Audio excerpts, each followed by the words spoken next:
अगर पीछे से दिख नहीं रहा तो आगे बैठ जाना है लाइट में, पीछे की लाइट नहीं खुलेगी। तो नमस्कार दोस्तों, एक बार पुनः स्वागत है आपका सीकर एकेडमी के ऑनलाइन प्लेटफॉर्म पे। जो भी दूर के लोग देख रहे हैं, आप लोग का कल कई लोगों का मैं स्कोर देख रहा था, बड़ा अच्छा स्कोर आया।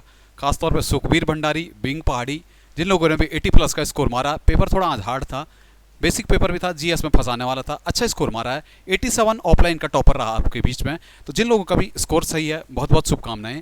आ जाइए पहले क्वेश्चन पे। पहला क्वेश्चन हम पे क्या कहता है, कौन सा पत्र औपचारिक पत्र की श्रेणी में नहीं आता। अगर आप वीडियो का तैयारी कर रहे हैं तो वीडियो के पेपर में मान के चलना कि आप पे पत्रकारिता आनी है। ठीक है, सिलेबस में बदलाव हुआ, कनिष्ठा के सिलेबस में थोड़ा चेंज कर दिया था, तो अभी सिलेबस में पत्रकारिता आएगी आप पे। पत्रकारिता से क्वेश्चन एग्जामिनर पूछना चाहे तो आप पे दो, पहला बेसिक चीज आपसे पूछेगा, पत्र कितने शैली में लिखे जाते हैं, 2, या पत्र के कितने प्रकार होते हैं, तो आप वहां पे 2 दोगे। एक तो आपको दिख गया, कौन सा, औपचारिक शैली, और दूसरा क्या होता है, अनौपचारिक शैली। औपचारिक शैली में वे पत्र लिखे जाते हैं जो क्या होता है, हमारे किसी शासकीय कार्य के लिए होते हैं या किसी शासन के लिए होता है। और अनौपचारिक शैली में वे पत्र लिखे जाते हैं जो किसी व्यक्ति विशेष के लिए लिखे जाते हैं। जैसे एक चीज़ में देखो, जैसे आपका बर्थडे होगा, वैसे तो आजकल व्हाट्सएप का ज़माना है, आप व्हाट्सएप पे भी कहते हैं चल यार मालदेवता आ जाना, कल बर्थडे पार्टी मालदेवता में है।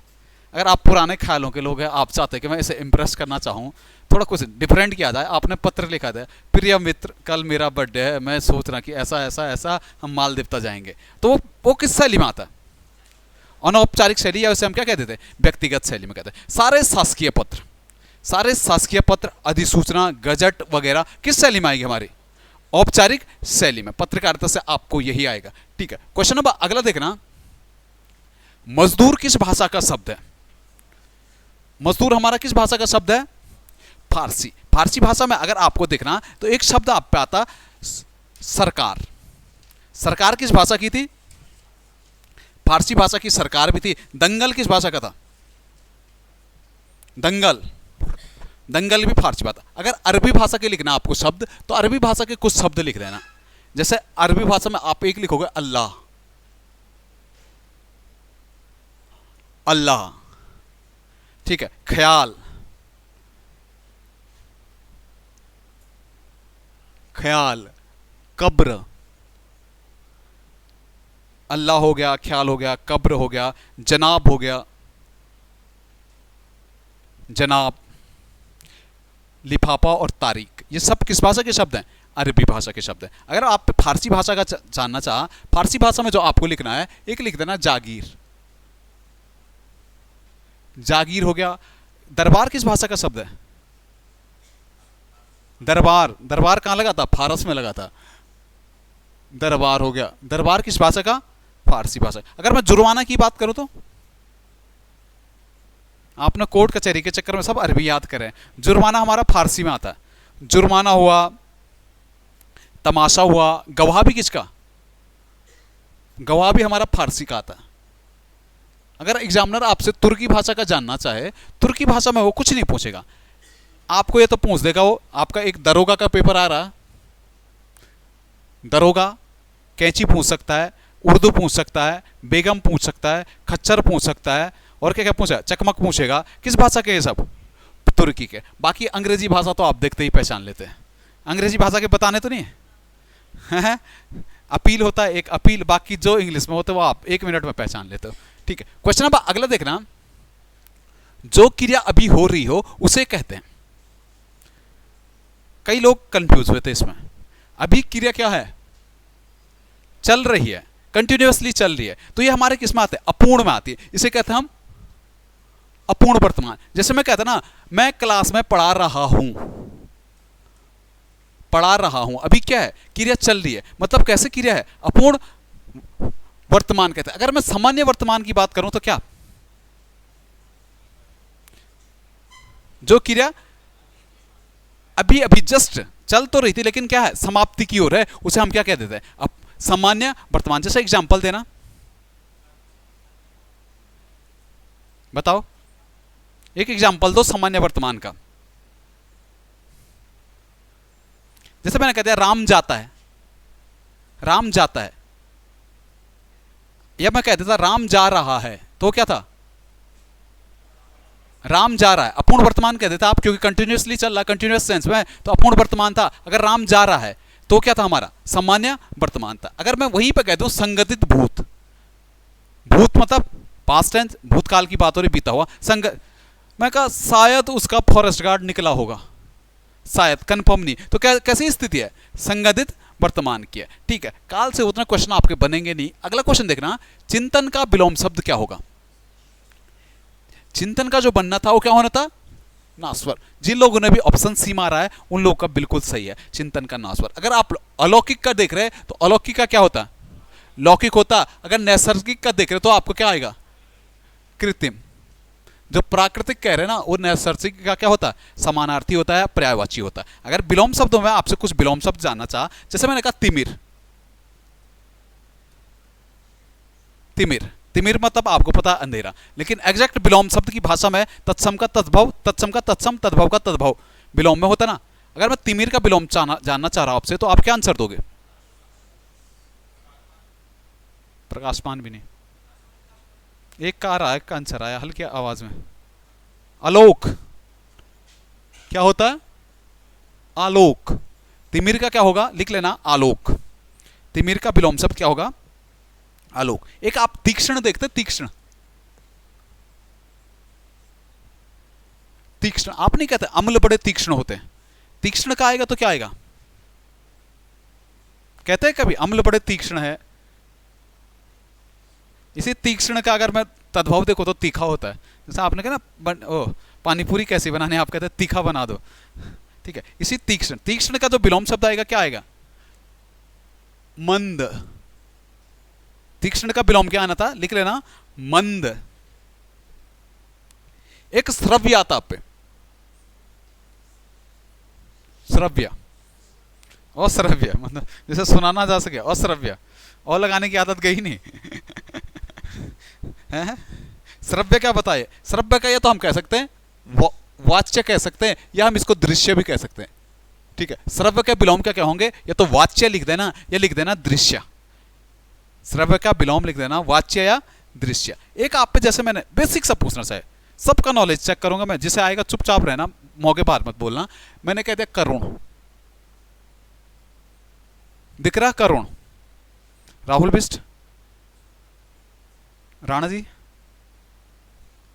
करुण, पयाल जी, पांडे, करुण, करुण का निषेध, निष्ठुर।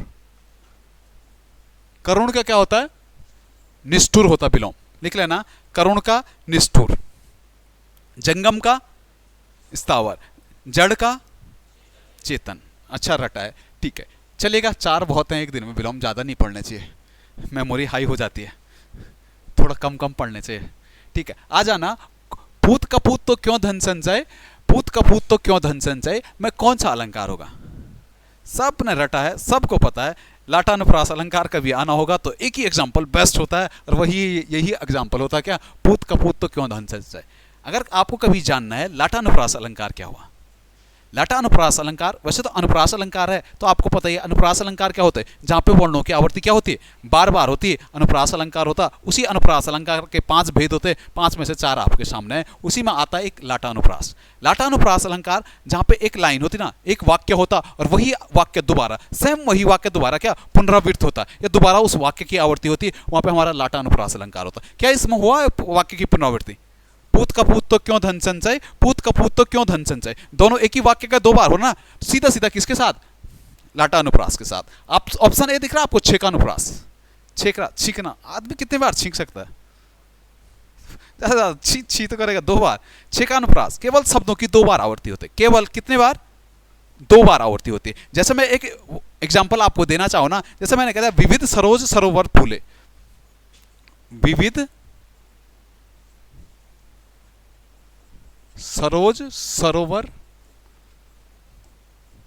फूले, तो इसमें सरोज और सरोवर एक शब्द 100 की कितनी बार आवर्ती हो रही, 2 बार, तो हम सीधे सीधे किसके साथ जा सकते हैं, छेका अनुप्रास। अगर आप वृत्तीय अनुप्रास के साथ देख रहे हैं ना, वृत्तीय अनुप्रास अलंकार, वृत्तीय, वृत्तीय मतलब बोलने के तरीका, बार बार आता है। जैसे आपने एक, जब आप प्राइमरी लेवल पे रहोगे ना, आपने एक फेवरेट कविता सुनी है कि चंदू के चाचा ने चंदू की चाची को चांदनी चम्मच से चटनी चलाई थी। वहां पर क्या चौ आवर्ती की, चौ की आवर्ती हमें कितनी बार मिले, बार बार मिली ना। तो अलंकार कौन सा, वृत्तीय अनुप्रास अलंकार। जहां पे शब्दों की आवर्ती ज्यादातर बार बार मिलेगी, वृत्तीय अनुप्रास अलंकार। अगर अंत्य अनुप्रास की बात करूंगा, अंत्य अनुप्रास जहां पे शब्दों के अंत होता ना, जहां पे वहां पे समान शब्द आ रहा, तो सीधा सीधा कौन सा अलंकार, अंत्य अनुप्रास अलंकार। ठीक है, क्वेश्चन नंबर अगला देखना, काम का नाम बताने वाले शब्द को कहते हैं। आपका कोई काम हो रहा, तो काम हो रहा मतलब आप क्या कहते हैं उसे, सीधा सीधा क्रिया हो रहे। ठीक है, आपने सीधा सीधा बेसिक सा था, आपने बता दिया काम का। अगर फिर संज्ञा किसे कहते हैं, काम का नाम तो आपने क्रिया कह दिया, संज्ञा क्या फिर,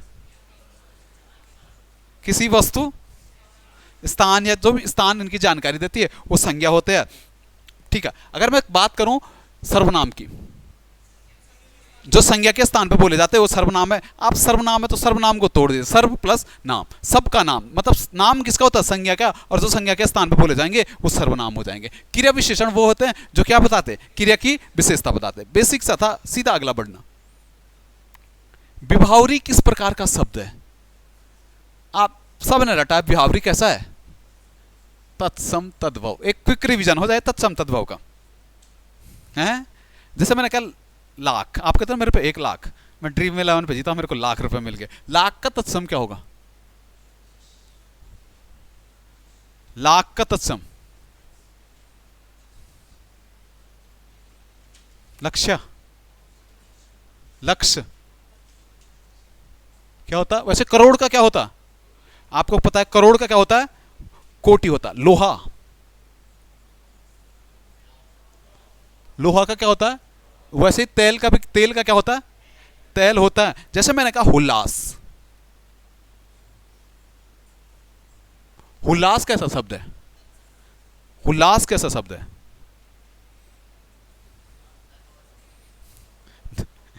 एक सेकंड नहीं लगा रहे बदलने में, तत्सम तद्भव, तत्सम तद्भव, दो ही तो ऑप्शन है, मेरे को भी पता है, या तो तत्सम होगा या तो तद्भव होगा। यह है तद्भव। अगर इसका मैं तत्सम बनाऊंगा तो क्या बनाऊंगा, उल्लास। क्या बनाऊंगा, उल्लास बनाऊंगा।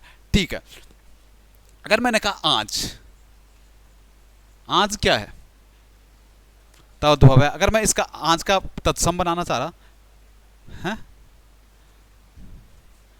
आज का मैं तत्सम बना, आपने कहा आज क्या है, तुमने कहा तद्भव है, मैं कहा आज का, फिर तद्भव बताओ मेरे को, तत्सम सॉरी, आद्य।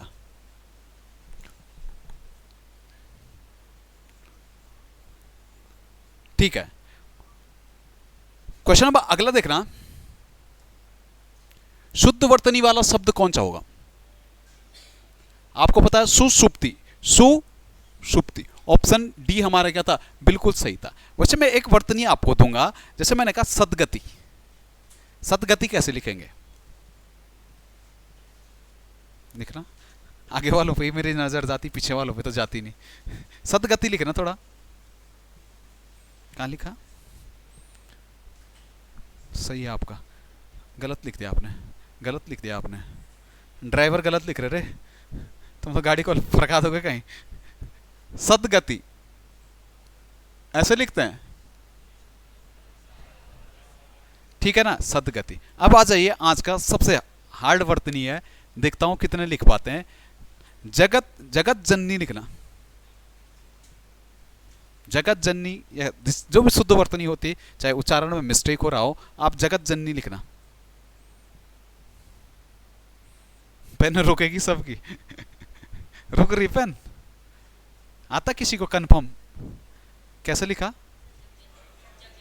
जग, ऐसे कैसे लिखेंगे, जो,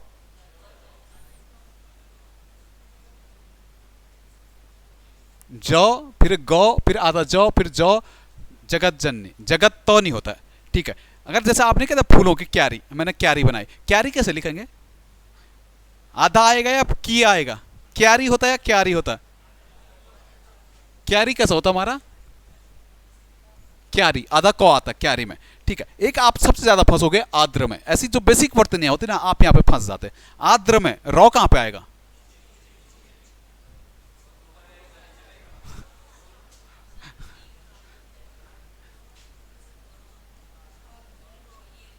आद्र सही है, ठीक है ना।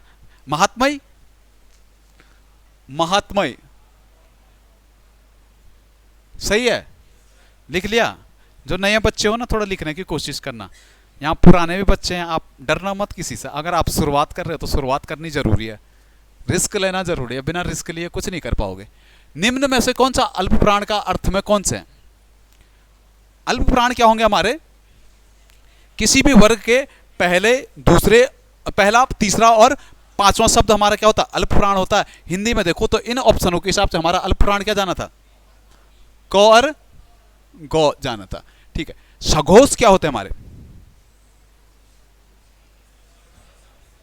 सघोष क्या होते हैं? तीसरा, चौथा और पांचवा शब्द। किसी भी वर्ग का तीसरा, चौथा और पांचवा शब्द क्या होता है? सघोष होता है। अगर मैं अघोष की बात करता तो पहला। क्या सारे स्वर क्या होते हैं हमारे? सघोष होते हैं, अघोष होते हैं? सघोष होते हैं। सारे स्वर अल्प प्राण होते हैं, महाप्राण होते हैं? फिर ऑप्शन ए क्यों नहीं आया हमारा? हैं? फिर आपने ऑप्शन ए क्यों नहीं मारा जब आप कह रहे सारे स्वर अल्प प्राण होते? तो हैं, महाप्राण होते स्वर? हैं? क्या? अच्छा, अल्प प्राण महाप्राण में स्वरों को नहीं बांटा गया, केवल घोषत्व के आधार पर स्वरों को बांटा गया। ठीक है, सही कह रहे हैं आप। अल्प प्राण महाप्राण में हमने क्या स्वरों को नहीं बांटा है, ठीक है। क्वेश्चन नंबर अगला देखना। पलकों को गिराए बगैर एक शब्द वन के लिए वन वर्ड क्या होगा? अपलक के नाम से पलकों को गिराए बगैर के लिए हम क्या कहते हैं? अपलक। अगर इसमें एक और ऑप्शन होता है, जैसे यूपी में आर का था, यहां पे निर्निमन की जगह क्या था? निर्निमेश, ठीक है। निर्निमेश में क्या होता हमारा? पलकों पे क्या है? यूपी में आया था क्वेश्चन, यूपी में पहली बार जब आंसर आया था अपलक आया था, लेकिन रिजर्व आंसर की मैं इसके दोनों आंसर माने गए थे, इसीलिए मैंने आंसर चेंज कर लिया था कि आप कंफ्यूज ना हो जाए, कहीं दो दो आंसर ना हो जाए, ठीक है। कुछ वन वर्ड लिख लेना। जैसे मैं एक वन वर्ड कहता हूं, जैसे मैंने कहता है गृह निर्माण संबंधी विज्ञान। आप है ना सरकारी नौकरी लगोगे, प्लॉट लेगो, देहरादून में प्लॉट लोगे, घर बनाने की सोचोगे, सबसे पहले पंडित पे जाओगे आप, तो आप क्या देखते हो? वास्तु दोष नहीं देखते कि मेरा प्लॉट का ईस्ट फेस है, वेस्ट फेस है, कहाँ को मेरे लिए शुभ रहेगा, कहाँ को मेरे आने वाले परिवार के लिए शुभ रहेगा, उसे कहते हैं वास्तु दोष, ठीक है। तो इस विज्ञान को क्या कहते हैं? गृह निर्माण संबंधी विज्ञान को लिखते हैं वास्तु विज्ञान। किस रूप में जाना जाता है? वास्तु विज्ञान के रूप में जाना जाता है, ठीक है। एक लिखना, प्रमाण द्वारा सिद्ध करने योग्य, जो प्रमाण से सिद्ध हो। और प्रमेय कहां से रे? जो प्रमाण से सिद्ध हो। प्रमेय, आपने एक प्रमेय संख्या नहीं पढ़ा? हिंस प्रूव दैट, भूल गए? वो किससे होता है? प्रमाण से तो सिद्ध होता था, ठीक है। और जो प्रमाण से सिद्ध ना हो उसे क्या कहते हैं हम? अप्रमेय कहते हैं, ठीक है। एक ऐसा ही आता है गोद लिया हुआ पुत्र। दत्तक, आपने पता 1857 की क्रांति पढ़ी, आपने झांसी से देखा था, झांसी की रानी लक्ष्मीबाई ने क्या लिया था? अपने एक पुत्र गोद लिया था, जिसे हम क्या दत्तक पुत्र के नाम से जाने जाते थे, ठीक है। एक होता है जिसे कोई इच्छा ना हो, अनिच्छा, और लगाने की आदत गई नहीं तुम्हारी। जिसे कोई इच्छा नहीं है, अपना नाम ही निकाल दो, हमारी पढ़ने की इच्छा नहीं है। जिसे कोई इच्छा ना हो, आलसी, क्या कहते हैं इसे? निष्पा, ठीक है। जिसे कोई इच्छा ना हो, निष्पा, लिख लिया। बढ़े आगे। उससे अब अकेला रहा नहीं जाता, वाक्य में, वाक्य है, उससे अब अकेला रहा नहीं जा सकता। जहां पे अकर्मक क्रिया आएगी तो आप सीधे सीधे किसके साथ जाओगे? भाववाचक के साथ जाओगे। वैसे आपने एक चीज गौर किया, आप तैयारी कर रहे हो, जब से यूकेपीएससी पे एक बॉल गई है, थोड़ा आपने समझने वाला कंसेप्ट मिस कर दिया, ठीक है। आप अभी यूकेपीएससी के जो लोग एसआई की तैयारी कर रहे हैं, चाहे वीडियो की भी तैयारी लगभग यूकेपीएससी ही कराएगा, आप लोगों को एक काम, एक ऑप्शन दे दूं मैं आपको, थोड़ा समझने वाला पोर्शन थोड़ा स्किप मार देना। वो संज्ञा से अवयव का पोर्शन थोड़ा कम कर दिया, 1 से 2 नंबर का, और वो आ भी रहा तो ईजी आ रहा, सारे करके चले जा रहे। आप पे जो पोर्शन बढ़ गया ना, वो 3 पर्यायवाची, 3 विलोम, 3 तत्सम तद्भव, 3 लोकाउक्ति, मुहावरे, इनमें ज़्यादातर क्वेश्चन आ रहा, आपका सिलेबस ही खत्म हो जा रहा, ठीक है, आप थोड़ा पर्यावची जो रटने वाला पोर्शन है ना, इस पे काम करोगे ना तो अच्छी लीड बना के चलोगे। पहले जब तक UKPSC UK Tripura SC paper कराता था, वहाँ पे बड़ा अच्छा आता था पेपर, हिंदी में बड़ा समझने वाला पेपर आता था। यूके त्रिपुरा एससी बड़ा सोच समझ के पेपर बनाता था, और उनकी हिंदी भी जबरदस्त होती थी। वहाँ आदमी 13-14 मार के खुश हो जाता था। यूकेपीएससी है थोड़ा उठपटांग दिख रहा, कभी कभी 19 नंबर 20 नंबर आ जा रहे हैं, कभी कभी वो 6-7 पे आ जा रहे हैं। वो ट्रेंड समझ में नहीं आ रही, भाग तो रही है पर वापस भी उतनी जल्दी आ रही हो, कभी उठपटांगी ज़्यादा हो जा रहा, कभी ज़्यादा ही बेसिक हो जा रहा हो। ठीक है, तो थोड़ा हिंदी पे काम करना, जितना अच्छा हिंदी में मारोगे उतना ऊपर जाओगे। ठीक है, क्वेश्चन नंबर अगला देखना, शैतान की आंत मुहावरे का अर्थ क्या होगा? बहुत लंबी वस्तु के लिए क्या कहते हैं हम? शैतान की आंत। क्या एक और होता है इसका पर्यायवाची? बहुत लंबी वस्तु। आपने एक चीज और पढ़ा है, द्रौपदी का चीर होना, कभी खत्म ना होना, या उसके लिए हम दूसरा क्या कहते थे? बहुत लंबी वस्तु होना। ठीक है, एक आपने एक जैसे में एक लोकोक्ति कहता, चमड़ी जाए पर दमड़ी ना जाए, उससे क्या कहते हैं आप? बहुत कंजूसी करना। कहते ना कई लोग, यार ये तो बड़ा कंजूस आदमी है, चमड़ी चले जाएगा पर इसका जेब में हाथ कभी नहीं जाएगा, उसी को तो कहते हैं चमड़ी जाए पर दमड़ी ना जाए। ठीक है, एक आता आंख लगना, नींद आना। आंख लगना मतलब लाइब्रेरी में बैठो, एसी चल रहा है, बहुत नींद आती गर्मियों में, आजकल का सीजन है वो 2 से 3 बजे खाना खाने के बाद सोने का। ठीक है, एक और आ गया आप पे, सिर उठाना, किसी भी चीज का विरोध करना, सिर उठाना होता। एक होता आंखों का तारा होना, अत्यंत प्रिय होना। ठीक है, सीधा सीधा अगला क्वेश्चन देखना, पर उपदेश कुशल बहुतेरे का अर्थ क्या होगा? दूसरों को उपदेश देना क्या होता है? आसान होता है। एक होता है बांझ क्या जाने प्रसव की पीड़ा, जिस पे कभी बीती ना हो वो क्या किसी का दर्द जान सके।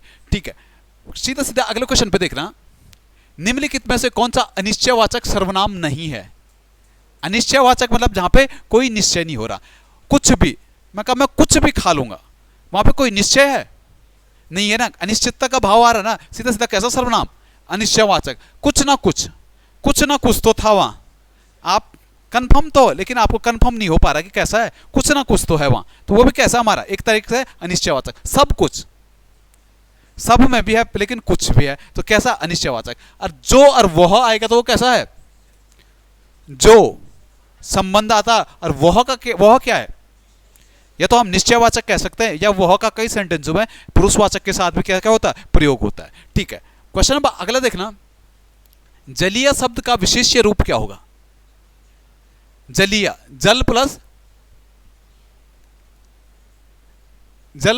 ईया, जो विशेष शब्द कौन सा है? जल, प्रत्यय क्या लगा है? ईया प्रत्यय लगा है। ठीक है, आपका नाम क्या था? प्रत्यय कौन सा है? ये तो मैंने लिख दिया ना, कृदंत है तदित है? तदित है। रघुवीर प्रत्यय कैसा है? कृदंत है। रघुवीर कैसा है? मेहरा जी, आत्महत्या करूंगा रे मैं जिस दिन। जल क्या है? किसी का नाम बता रहा ना, नाम बता रहा मतलब क्या है? संज्ञा है, तो प्रत्यय कैसा होगा? तदित प्रत्यय। इतना कंफ्यूज क्यों होते रे? डंडा लेकर आरखा में, प्राइमरी वाले थोड़ा हो आप, आपको तो कुछ बोलने में भी डर लगता है, कोई सीढ़ी पे गला ना पकड़ दे। सर्वनाम होते हैं, सर्वनाम हमारे क्या होते हैं? विकारी शब्द होते हैं। जैसा हमारे कल एक साथी थे, वो कह रहे थे सर्वनाम विकारी कैसे हो गया, कि इसका लिंग बदल के दिखाओ, कि इसमें तो लिंग ही नहीं बदल, वो होगा क्या लिंग बदलोगे तुम? है वो कंफ्यूज हो गया, इतनी छोटी सी बात पे कंफ्यूज हो गया कि इसमें तो यार जैसा आपने कहा लड़का लड़के का लड़की बना दिया, लिंग परिवर्तन कर दिया संज्ञा का, तो क्या बन गए? विकारी बन गए। सर्वनाम में तो उसने कहा मेरे को तो कुछ समझ ही नहीं आया, सर्वनाम में कुछ बदल रहा। तो आपको पता लिंग विकारी शब्द क्या होते हैं? या तो लिंग नहीं बदलेगा तो वचन। जैसे वचन में आ गया मैं हूं, उत्तम पुरुष हो ना, मैं इसका बहुवचन बनाऊंगा तो क्या बनाऊंगा? हम, तो विकार आ गया। कैसा शब्द हुआ? विकारी। जिनमें लिंग और वचन के आधार पर भी विकार नहीं आएगा, उनमें किसके आधार पर आएगा? कारक के आधार पर। जैसे क्रिया में विकार किस आधार पर आता? कारक के आधार पर आता, तभी तो क्रिया को क्या माना जाता है? विकारी शब्द माना जाता है। ठीक है, क्वेश्चन नंबर अगला देखना, रूढ़ यौगिक और योग रूढ़ शब्दों का अर्थ का बोध किस शब्द शक्ति के आधार पर होता है? रूढ़, यौगिक और योग रूढ़ शब्द किस आधार पर होता है? तो सीधा सीधा आपको जाना था अभिधा। किस शब्द शक्ति के आधार पे? अभिधा। अभिधा का मतलब समझे हो आप?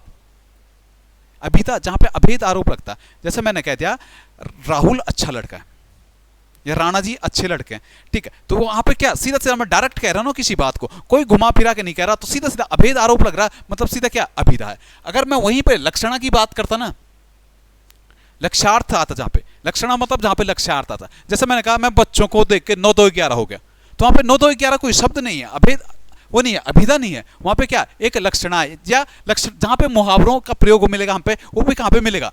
लक्षणा में मिलेगा। 9 2 11 होने का मतलब वहां पे क्या था? भाग जाने से था, वहां पे वो अर्थ नहीं था, बल्कि एक क्या था? लक्ष्यार्थ था। अगर मैं कहूंगा व्यंजना, फिर व्यंजना क्या है? जहां पे एक व्यंग कसा जाता है। जैसे आप लोग बैठे हो, आप लोग क्या अभी अभी 1:30 बजेगा, आप कहेंगे 1:30 बज गए, ठीक है, आप किसी ने पीछे से कह दिया 1:30 बज गया, तो 1:30 बजे से मैं क्या समझा? छुट्टी होगी, कई लोगों का लंच का टाइम होगा, कई लोगों का घर जाने का टाइम होगा, तो हर किसी के लिए अलग अलग अर्थ आता, हर किसी के लिए अलग अलग व्यंग आता, तो वहां पे हमारा क्या होता? व्यंजना होता। समझ गए ना? लक्षण, अभिधा, व्यंजना और लक्षणा हो गया। कभी डाउट तो नहीं है? अभिधा क्या है, व्यंजना क्या है, लक्षणा क्या है? अभिधा डायरेक्ट आएगा, सीधा सीधा सिंपल भाषा में जो कहा गया वही आंसर होगा, तो वो क्या होगा? अभिधा होगा। व्यंजना में क्या होगा? व्यंग होगा, किसी पे व्यंग होगा। और लक्षणा में जहां पे लक्ष्यार्थ होगा, जैसे मैं कहा वह तो बैल है, मैं कहते जैसे मैं कहा वह बैल है, आप क्या समझे? बैल मतलब बैल है वो, तो उसका क्या एक लक्ष्यार्थ आ रहा ना, तो वो क्या है? एक लक्षणा है, उसका लक्ष्यार्थ जहां पे आएगा वो क्या होगा? लक्षणा। साथ सीधे याद रखना, मुहावरों का जहां पे प्रयोग होगा वो भी कहां पे होगा? लक्षणा में होगा, ठीक है। अगर मैं कहूं रूढ़, यौगिक और योग रूढ़, आपने शब्द देखे थे रूढ़, योग रूढ़, अयौगिक, किस आधार पर बांटा था हमने?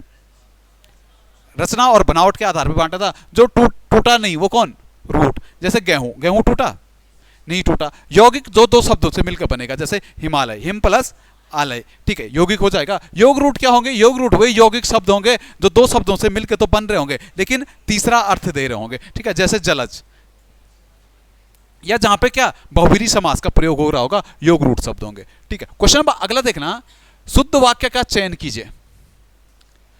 आपको ऑप्शन ए दिख रहा, हवन सामग्री जल गया। हवन सामग्री, सामग्री स्त्रीलिंग पुल्लिंग? स्त्रीलिंग, तो यहां पर क्या होने थे? जल गया, तो क्या था हमारा? गलत, ठीक है। हवन सामग्री जेल गया, ये तो हो ही नहीं सकता, ठीक है। ऑप्शन सी देखना, हवन सामग्री जल गई, ये क्या था हमारा? बिल्कुल सही था। अगर मैं कहूं सामग्री, सामग्री जो वर्ड आएगा एक वचन बहुवचन,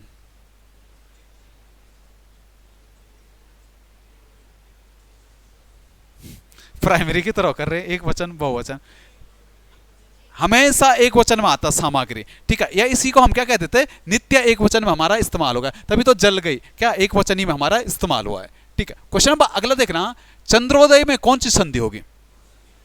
चंद्रोदय, अगर आप संधि देख रहे हैं, आपने एक मात्रा देख ली, आपने सीधे सीधे इसे तोड़ दिया, आपने कहा गुण संधि का। पहले जैसे आप मैं जाता ना, संधियां उतनी याद तो नहीं रहती, अब तो दिमाग बुढ़ा हो गया, अब हम ट्रिक ढूंढते हैं कैसे निकालूंगा। मैं देखा चंद्रोदय, संधि याद नहीं आई, पर इतना याद था कि जब मैं पढ़ता था ना, मैं एक मात्रा देखता था, मैं गुण संधि की ओर जाता था, फिर मैं तोड़ता था। मैंने कहा चंद्रोदय कैसे तोड़ूं, कैसे तोड़ूं?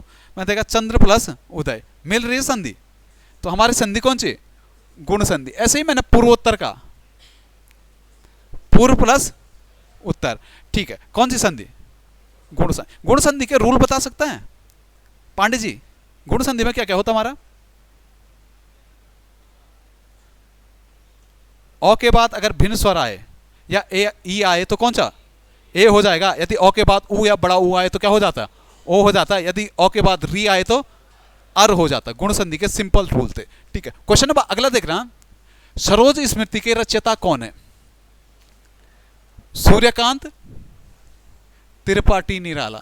इस सूर्यकांत त्रिपाठी निराला पे सबसे ज्यादा विवाद होता है तो इनके जन्म पे होता है।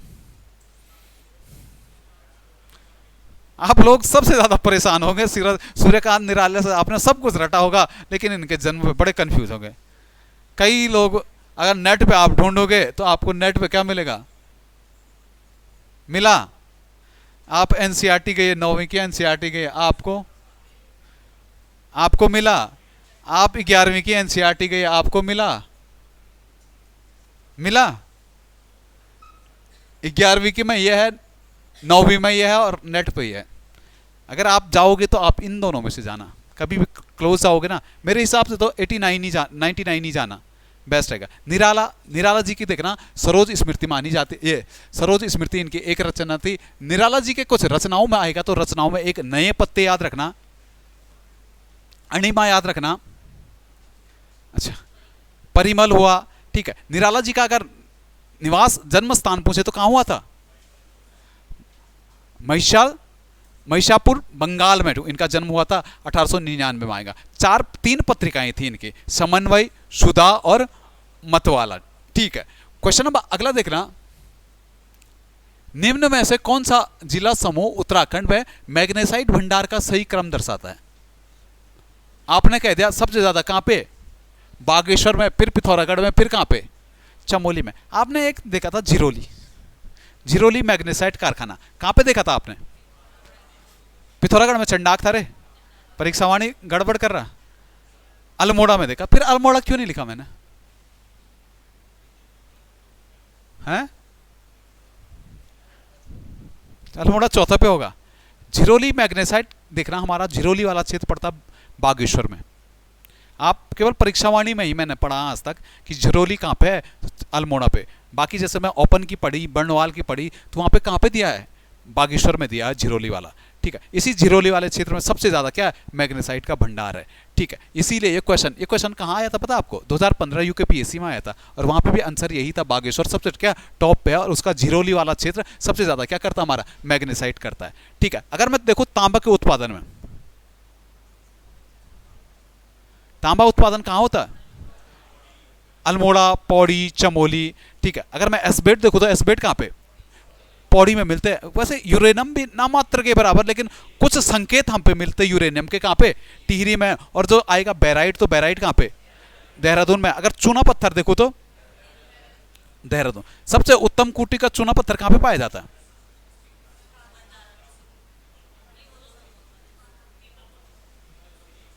चमोली के पीपल कोटी में सबसे उत्तम किस्म क्या क्या पाया जाता है? हम पे चूना पत्थर पाया जाता है, ठीक है।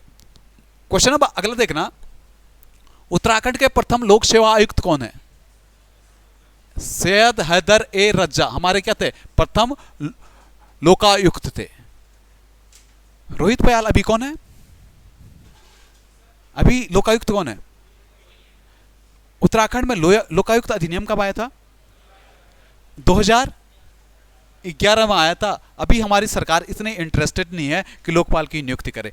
मांग चली थी बनाइए, लेकिन उत्तराखंड सरकार ने लोकायुक्त नहीं बनाया, ठीक है। अगर आपके सूचना आयुक्त आते कि पहले उत्तराखंड के पहले सूचना आयुक्त कौन थे? आर एस्टोडिया, जिनके नाम पे आपने प्रशासनिक अकादमी देखी थी हल्द्वानी पे, अभी कौन है?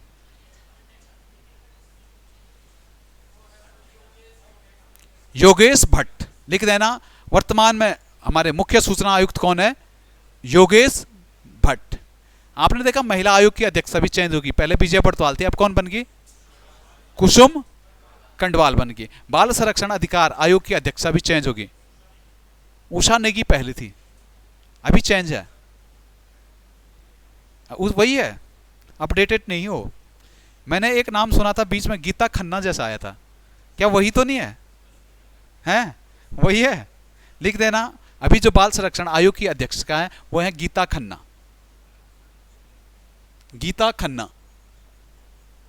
पहले कौन थी? उषा नेगी। महिला आयोग की भी लिख लेना, कुसुम कंडवाल। और आयोग तो नहीं है कोई?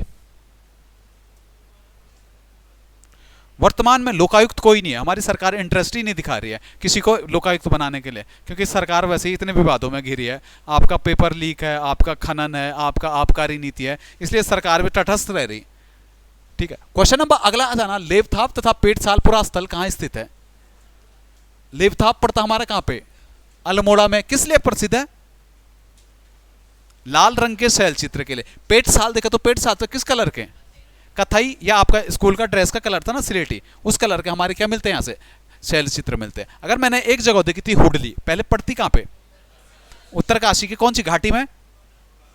यमुना घाटी में पड़ती है हमारे हुडली, और वहीं से हमें किस चीज़ की जानकारी मिलती है? नीले रंग के शैल चित्र। ठीक है, अगर मैं पिथौरागढ़ की बात करूं तो पिथौरागढ़ में एक जगह पड़ती है हमारी बनकोट। बनकोट, बनकोट से क्या मिला था? 8 ताम्रा। अगर नैनी पाटन पूछो कहां? नैनीताल, वहां से क्या मिला था? 5 मानवाकृतियां मिली थी। ठीक है, चमोली, गोरखा उडियार, एक तो सबसे सुंदर क्या मिली वहां? मानवाकृतियां मिली, और किस रूप में? त्रिशूल के रूप में मिली है। ठीक है, क्वेश्चन नंबर अगला देखना, पर्वतीय राज्य परिषद 1967 का गठन किसकी अध्यक्षता में किया गया था? दया कृष्ण पांडे की अध्यक्षता में। कहां पे हुआ था ये? हल्द्वानी के पास रामनगर में इसका क्या हुआ था? संगठन हुआ था। अगर मैं आपसे पूछा हिमालयन सांस्कृतिक केंद्र, आपने कहा 2010 कहां पे? गढ़ी कैंट। मैंने कहा उदय शंकर नृत्य अकादमी, आपने कह दिया अल्मोड़ा। कब? 2003। मैंने कहा उत्तराखंड में रंगमंच भी बने थे, आपने कब कहा? 2002 में कहा था। कौन कौन से? देहरादून और अल्मोड़ा। क्या भारत खंड है उत्तराखंड में?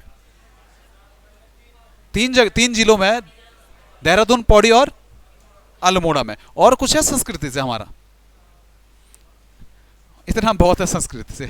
ठीक है, क्वेश्चन नंबर अगला देखना, उत्तराखंड विद्यालयी शिक्षा परिषद की स्थापना किस वर्ष हुई थी? ना कहां हुई थी?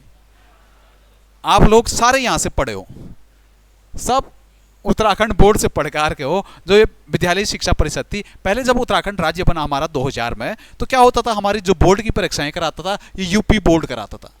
आपने देखा होगा यहाँ फर्स्ट डिवीजन मारना महाभारत माना जाता था। जब आप लोग पढ़े होंगे ना, तो जो पुराने लोग हैं उनके लिए फर्स्ट डिवीजन मारना भी बहुत बड़ी बात होती है। अब तो हर कोई मारता है, पासिंग मार्क की फर्स्ट डिवीजन होगी अब 60%। ठीक है, 2006 तक ऐसा चलता रहा। 2006 में क्या हुआ कि उत्तराखंड सरकार अपना एक अधिनियम बना के आती है, कहती है हम अपना बोर्ड बनाएंगे, जिसके तहत 2006 के अधिनियम के तहत 2008 में क्या बनाया गया? उत्तराखंड विद्यालयी शिक्षा परिषद। कहां पे? रामनगर। अगर मैं देहरादून में बोलूं तो देहरादून में भी हमारा एक परिषद है, माध्यमिक शिक्षा परिषद। राज्य माध्यमिक शिक्षा परिषद कहां पे? देहरादून में। उच्च शिक्षा निदेशालय कहां पे? हल्द्वानी में। ठीक है, प्रावधिक शिक्षा निदेशालय कहां पे? श्रीनगर में। यूबीटीआर रुड़की में। और मेडिकल शिक्षा का जो चयन बोर्ड है वो कहां पे है? मेडिकल शिक्षा चयन बोर्ड नन्नूर खेड़ा देहरादून में है। ठीक है, क्वेश्चन नंबर अगला देखना, 2011 की जनगणना के अनुसार उत्तराखंड का लिंगानुपात कितना था?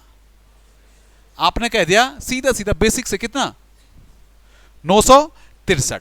अगर मैं लिंगानुपात की बात करता तो आपको एक क्वेश्चन और दिखता है इस लिंगानुपात में। आप क्या कहते हैं, उत्तराखंड के कितने जिले राष्ट्रीय लिंगानुपात से ऊपर हैं? 10, 13 के 13, 9, 11। ए रे क्या कर रहे तुम? 4 जिले। पहले एक बताओ लिंगानुपात, आपने 963 बता दिया। भारत का लिंगानुपात कितना है? 943। इस 943 से नीचे कौन कौन से डिस्ट्रिक्ट हैं? एक आपने कह दिया हरिद्वार, उधम सिंह नगर, देहरादून, नैनीताल। 4 डिस्ट्रिक्ट क्या हैं इससे नीचे है। बाकी 9 डिस्ट्रिक्ट हमारे कहाँ हैं? ऊपर हैं। बाकी 4 के 4 डिस्ट्रिक्ट कहाँ हमारे? ऊपर हैं। ठीक है, जगेंद्रा, हमारे ग्रामीण स्तर पे जो लिंगानुपात है वो कितना है? ग्रामीण स्तर पे हमारा लिंगानुपात है 1001। राहुल बिस्ट,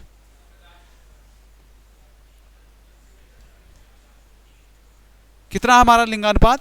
1000 पुरुष पे प्रति 1000 महिलाएं ग्रामीण स्तर पे हमारा अभी लिंगानुपात है। ठीक है, क्वेश्चन नंबर अगला देखना, राज्य के वनीय क्षेत्रों में स्थित खदानों से खनिज का खनन निम्न में से किसके द्वारा किया जाता है? यह किया जाता है उत्तराखंड वन विकास निगम द्वारा। यह अभी क्या किया जाता है? इनका खनिजों का खदान किया जाता है। अगर बात आती है उत्तराखंड वन विकास निगम कब बना? 2001 का है। और कहां पे स्थित है? देहरादून में। अगर एग्जामिनर आपसे वन विभाग से संबंधित कुछ क्वेश्चन जानना चाह रहा है, जैसे वो एग्जामिनर यूकेपीएससी है तो करंट के पूछ रहा है, ठीक है, करंट के पूछेगा तो वन रिपोर्ट पूछेगा। ठीक है, वन रिपोर्ट के अनुसार सबसे ज्यादा वन क्षेत्रफल कहां पे? पौड़ी में। वन क्षेत्र सबसे ज्यादा वृद्धि कहां पे? नैनीताल में। दूसरे नंबर पे थे देहरादून में। ठीक है, तीसरा पूछेगा अभी वन मंत्री कौन है हमारे? सुबोध उनियाल। अभी वन विभाग के ब्रांड एम्बेसडर हमारे कौन है? जगत सिंह चौधरी, जंगली के नाम से जाना जाता। बाकी वन विभाग से अभी कोई घटनाएं हुई? अभी कुछ घटनाएं नहीं हुई। एक आया कि हमने क्या गंगोत्री पार्क को पहली बार किसके लिए खोल दिया, पर्यटकों के लिए खोल दिया, मार्च 2023 की घटना है, बाकी और कुछ तो हुआ नहीं वन विभाग में। ठीक है, क्वेश्चन नंबर अगला देखना, एल्पाइन झाड़ियां वो घास के मैदान बुग्यालों में प्राय मिलते हैं। जब आपने देखा बुग्यालों में हमारे एल्पाइन घास और वो कितने हाइट पे मिलते हैं, तो आपने कह दिया बुग्याल कहां से मिलने शुरू हो जाते हैं हमारे 3000 से 3600 ऊंचाई पे बुग्याल मिलने शुरू हो जाते हैं। इस बुग्यालों के बाद हम पे क्या मिलते हैं, सीधा सीधा बर्फीले पहाड़ मिल जाते हैं। ठीक है, अगर मैं कहूं 18 से 2700 के बीच सर्वाधिक वन मिलते हैं, किस प्रकार के मिलते हैं? आपने एक कौणधारी सुना, कौणधारी वन कितने के बीच पाया जाता है? 900 से 18 पे कौणधारी, उससे ऊपर कैसा शीतोष्ण वन। अगर 1800 से 2700 के बीच में ना कोई पेड़ देखना है तो मैं किस पेड़ को देखूंगा? यहाँ पे देवदार, चीड़, पाइनस, कहां पे हम पे यहीं पे पाए जाते हैं। ठीक है, भोजपत्र। अगला क्वेश्चन देखना, निम्न में से कौन सी चोटियां ऊंचाई के अनुसार बढ़ते क्रम में है? आपको देखना है ऑप्शन बी श्रीकंठ। श्रीकंठ चोटी कहां पे? उत्तरकाशी में। लगभग कितनी हाइट की? 62-6300 के करीब ये हमारी पड़ती है। अगर मैं पंचाचूली की देखो तो कितने, अगर मैं त्रिशूल की देखो तो कितना, 71-20 मीटर की। तो ऑप्शन बी हमारा क्या था, बिल्कुल सही था। वैसे मैं उत्तराखंड में देखूं तो सबसे ऊंची चोटी कौन सी? नंदा देवी चोटी है। फिर हमारा कौन सा है, कामेत है। अगर भारत में देखूं मैं ना, एक बेसिक क्वेश्चन पाना, नंदा देवी चोटी का विश्व स्तर पे कौन सा क्रम है?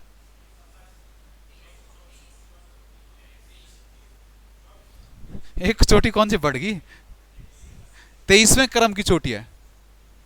विश्व स्तर पे कौन सी क्रम की चोटी है हमारी? 23वें स्तर की क्रम। अगर क्वेश्चन का बदलाव आ गया, कहा भारत की सबसे ऊंची चोटी है K2। अगर आपसे पूछा गया हिमालय की सबसे ऊंची चोटी है, तो आप क्या आंसर दोगे? कंचनजंगा। ठीक है, बढ़िएगा अगले क्वेश्चन पे। टोपीधुरा दर्रा स्थित है। टोपीधुरा, बाराहोती, लातूधुरा, कहां पे? चमोली और पिथौरागढ़ के मध्य। एक आपने पढ़ा घटरलिया, घटरलिया दर्रा कहां पे? चमोली और तिब्बत के मध्य। इसी का स्थानीय नाम हमारा माणा। तभी तो आपको आता नीति माणा क्या है, आप सीधा क्या मार देते हैं, दर्रा मार देते हैं। अगर कभी क्वेश्चन और बदलाव आया, आयोग ने आपसे और कुछ जानना चाहा, आयोग ने कहा आपका उत्तराखंड में सबसे ऊंचाई पे स्थित दर्रा है माणा दर्रा। माणा तो वहीं पे है रे, जस बद्रीनाथ के पास। उत्तरकाशी में पड़ता है एक थांगला दर्रा, 5000 फीट के करीब हमारा, 5800 फीट के करीब हमारा थांगला दर्रा पड़ता है। यही थांगला दर्रा किससे जोड़ता है? उत्तरकाशी को तिब्बत से जोड़ता है। वर्ष 2011 की जनगणना के अनुसार राज्य के, यहां पे आपने बोनस करा रखा ना मैंने, यहां पे लिखना शहरी आबादी में वृद्धि दर। जो शहरी क्षेत्र में हमारी आबादी में वृद्धि दर थी वो कितनी थी?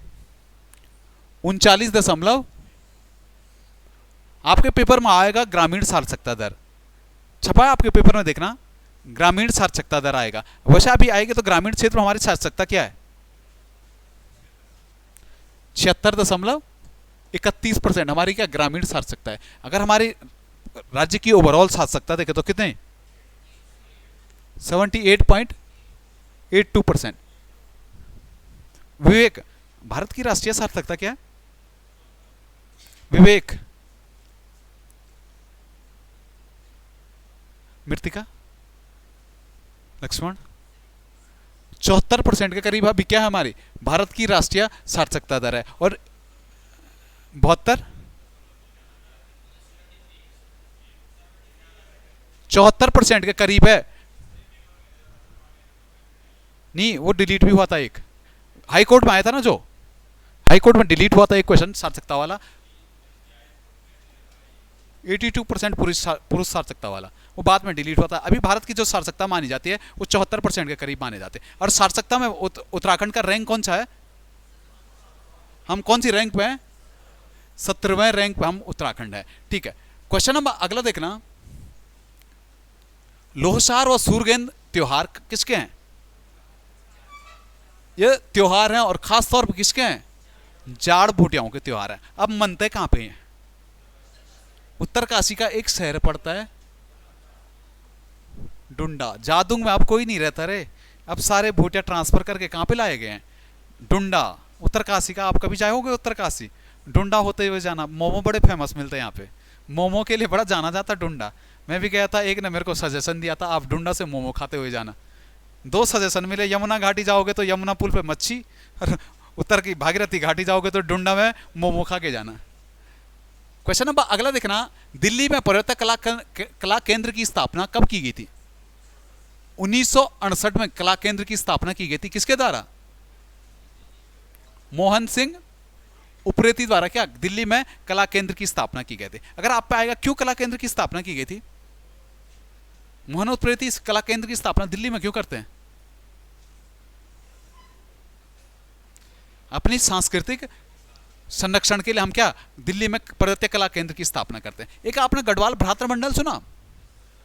कब का था? 1907 लखनऊ में इसकी स्थापना हुई थी। किसने की थी? मथुरा प्रसाद नैथानी ने लखनऊ में की थी। अगला अधिवेशन 1908 में हुआ था कोटद्वार में, कुलानंद बर्तवाल की अध्यक्षता में। भ्रातृमंडल का गठन क्यों हुआ था उत्तराखंड में? भाईचारे के लिए, भ्रातृ से भाईचारा देख लिया। गजब टोपीबाज है। आपने उस टाइम परिस्थिति देखी उत्तराखंड में क्या चल रहा था? आपने एक साइड टमटा सुधारणी सभा देखी थी 1905, हमारा निम्नतम तबका कहां चले गया था? टमटा सुधारणी की सभा। आपने 1904 में सरोला सभा देखी थी, क्या हमारे जो पंडित वर्ग था वो किसके साथ चले गया था? सरोला लोगों के साथ चले गया था। उत्तराखंड में एक ध्रुवीकरण हो रहा था, जो ध्रुवों का था ना, अलग अलग क्षत्रिय सभा के क्षत्रिय लोग अलग साइड जा रहे थे, निम्न तबका अलग साइड था, पंडित तबका अलग साइड था। ये 1907 में जो गढ़वाल भ्रातृमंडल बनाना, इन्हीं जातीय सभाओं के विरोध को लेकर क्या बना था? हमारा गढ़वाल भ्रातृमंडल बना था। अगर आएगी स्थापना किसने की तो आप क्या मारोगे? नैथानी है। किसने की थी गढ़वाल भ्रातृमंडल की स्थापना? मथुरा प्रसाद नैथानी ने। अगला क्वेश्चन देखना, भैया दूज के दिन किस मंदिर के कपाट बंद होते हैं? भैया दूज के दिन किसके? केदारनाथ। अगर आएगा केदारनाथ के कपाट कब खुलते हैं? बसंत पंचमी को तिथि तय होती है कि शिवरात्रि को? ये तो गजब आदमी है रे, एक सेकंड में पलट जा रहा। बसंत शिवरात्रि के दिन क्या हमारी किसकी तिथि तय हो जाती है? कपाट खुलने की तिथि। जैसे आपका कपाट कब खुले हैं? इस बार 25 तारीख को आपका कपाट खुले। इस बार कपाट खुले हैं तो हो सकता है आप पे क्वेश्चन आ सकता है बद्रीनाथ केदारनाथ मंदिर से। ठीक है, बद्रीनाथ केदारनाथ मंदिर से अगर एग्जामिनर को क्वेश्चन जानना ही चाहा तो आप पे पूछेगा बद्रीनाथ केदारनाथ हमारा रावल होता है, रावल पुजारी कहाँ के? वो होते केरल के। एक जगह पड़ती है मैसूर, मैसूर कर्नाटक में पड़ता। और यहाँ के जंगम ब्राह्मण, कौन से ब्राह्मण? जंगम ब्राह्मण यहाँ की क्या करते हैं? पूजा करते हैं। अगर मैं बद्रीनाथ की बात करता ना तो बद्रीनाथ में जो रावल होता ना वो केरल का होता है। केरल के रावल मतलब सीधा सीधा आप याद रखना शंकराचार्य के वंशज यहाँ पे क्या करते हैं? पूजा करते हैं। और इन्हीं रावलों को क्या कहते हैं? नंबूदरी पाद ब्राह्मण।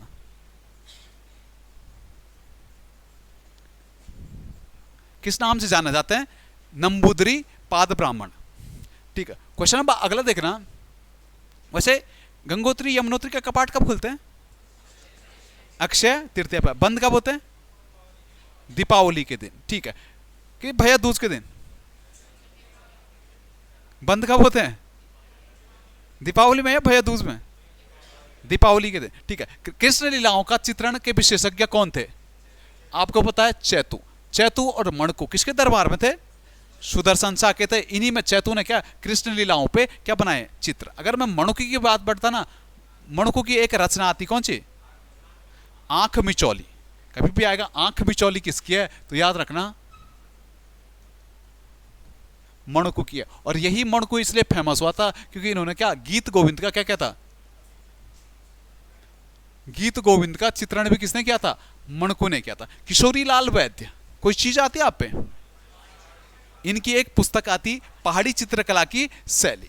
ठीक है, क्वेश्चन नंबर अगला देखना, बैरिस्टर मुकुंदी लाल का जन्म किस जनपद में हुआ था? बैरिस्टर मुकुंदलाल चमोली पाटली गांव में ये जन्मे थे।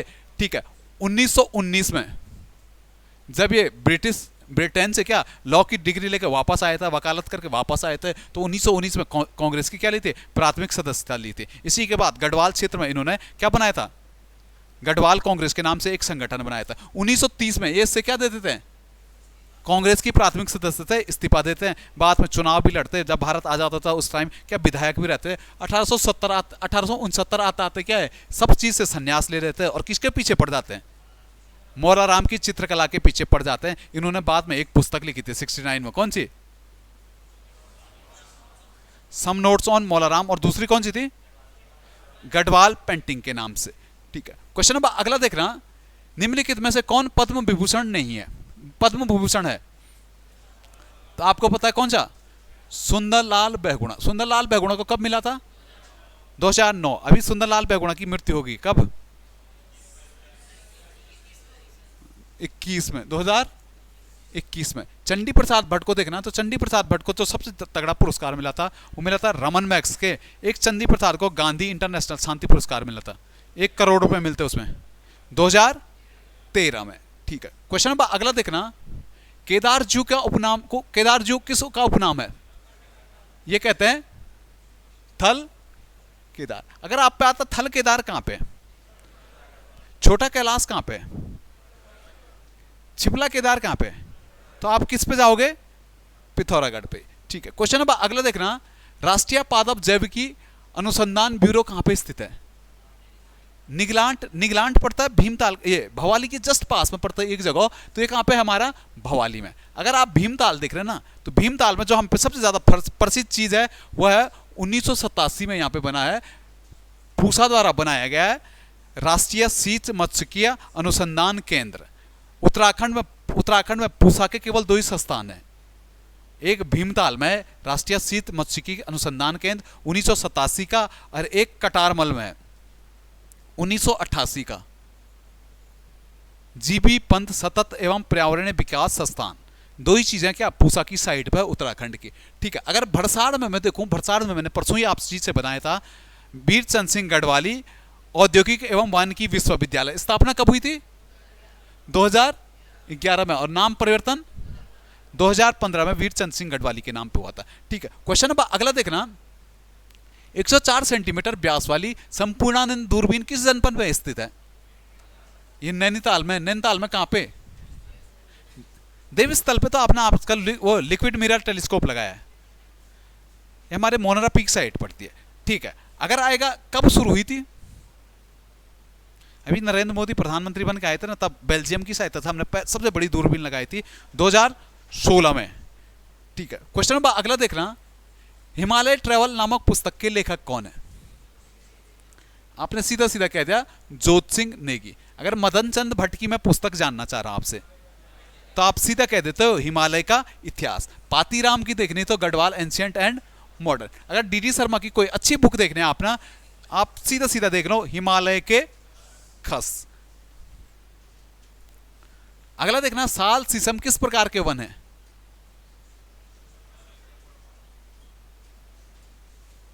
साल शीशम किस प्रकार के वन है, तो आप आंसर क्या दोगे, वैसे नहीं आ रहा समझ में, क्वेश्चन की भाषा नहीं समझे तो याद रखना, साल और शीशम किस क्षेत्र में पाए जाते हैं, हमारे देहरादून या तराई वाले क्षेत्र में पाए जाते हैं। जैसे आप खलंगा गए कभी, किसके जंगल हैं, साल के। अब आप कभी डोईवाला से इधर आए हो, जंगल पड़ता हो, किसके जंगल है, साल के तो पड़ते। उसी बीच हम पे कहीं कहीं पे शीशम भी पाया जाता। तो किस क्षेत्र में पाए जाते हैं, उष्णकटिबंधीय पर्णपाती वन। अगर मैं हिमालयी शीतोष्ण सदाबहार वन की बात करूंगा, शीतोष्ण बांस हो गया, ठीक है, बांस हो गया, ठीक है। अगर मैं हिमालय उपोष्ण वन बोलूंगा तो उपोष्ण मतलब चीड़ हो गया, ठीक है। एल्पाइन वन कौन कौन सी आएगी, सारी झाड़ियां जो बुग्यालों में हमारी पाई जाती, सारी झाड़ियां किसमें, एल्पाइन वनों के में आएगी, ठीक है। अगर मैं देवदार की बात करता, देवदार कहां पे आता, ओ भोजपत्र की बात करता, भोजपत्र किस में आता। अगर मैं भोजपत्र की बात करता, भोजपत्र आप पे कहां पाया जाता, शीतोष्ण, हिमालयी शीतोष्ण वन में पाया जाता हमारा कौन सा, भोज। अगर मैं बांस की बात करता, बांस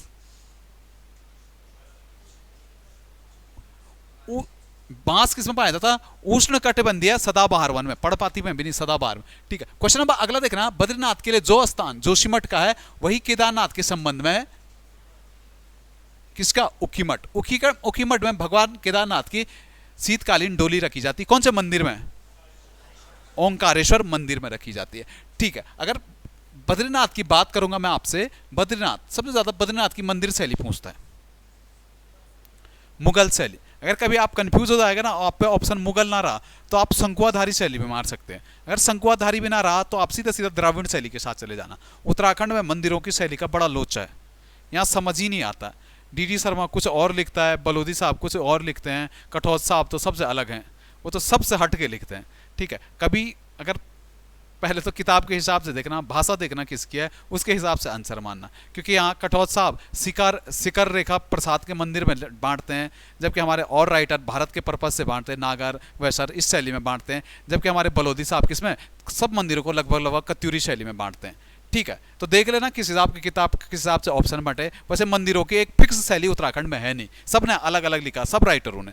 ठीक है, क्वेश्चन नंबर अगला देखना, बद्रीदत्त पांडे को कुमाऊं की केसरी की उपाधि किस आंदोलन में दी गई थी, ये दी गई थी किस आंदोलन में, कुली बेगार आंदोलन के को सफल नेतृत्व करने का कारण बद्रीदत्त पांडे को कुमाऊं केसरी की, जबकि गढ़वाल क्षेत्र कुली बेगार आंदोलन का नेतृत्व करने के कारण किसे, अनुसुईया प्रसाद बहुगुणा को कौन सी उपाधि, गढ़ केसरी के। आपने देखा कुली बेगार आंदोलन एक तो शांति प्रिय से हुआ, अहिंसा के मार्ग पे हुआ था, इसी कारण गांधी जी इसे किस नाम से संबोधित करते हैं, रक्तहीन क्रांति के रूप में जाना था। जबकि स्वामी सत्यदेव ने किस नाम से जाना था, असहयोग की पहली ईंट कहा था। ठीक है, क्वेश्चन नंबर अगला देखना, किसकी अध्यक्षता में टिहरी में आजाद पंचायत बनाई गई थी, यह बना था वीरेंद्र दत्त सकलानी की अध्यक्षता में आजाद पंचायत का गठन हुआ था, कब,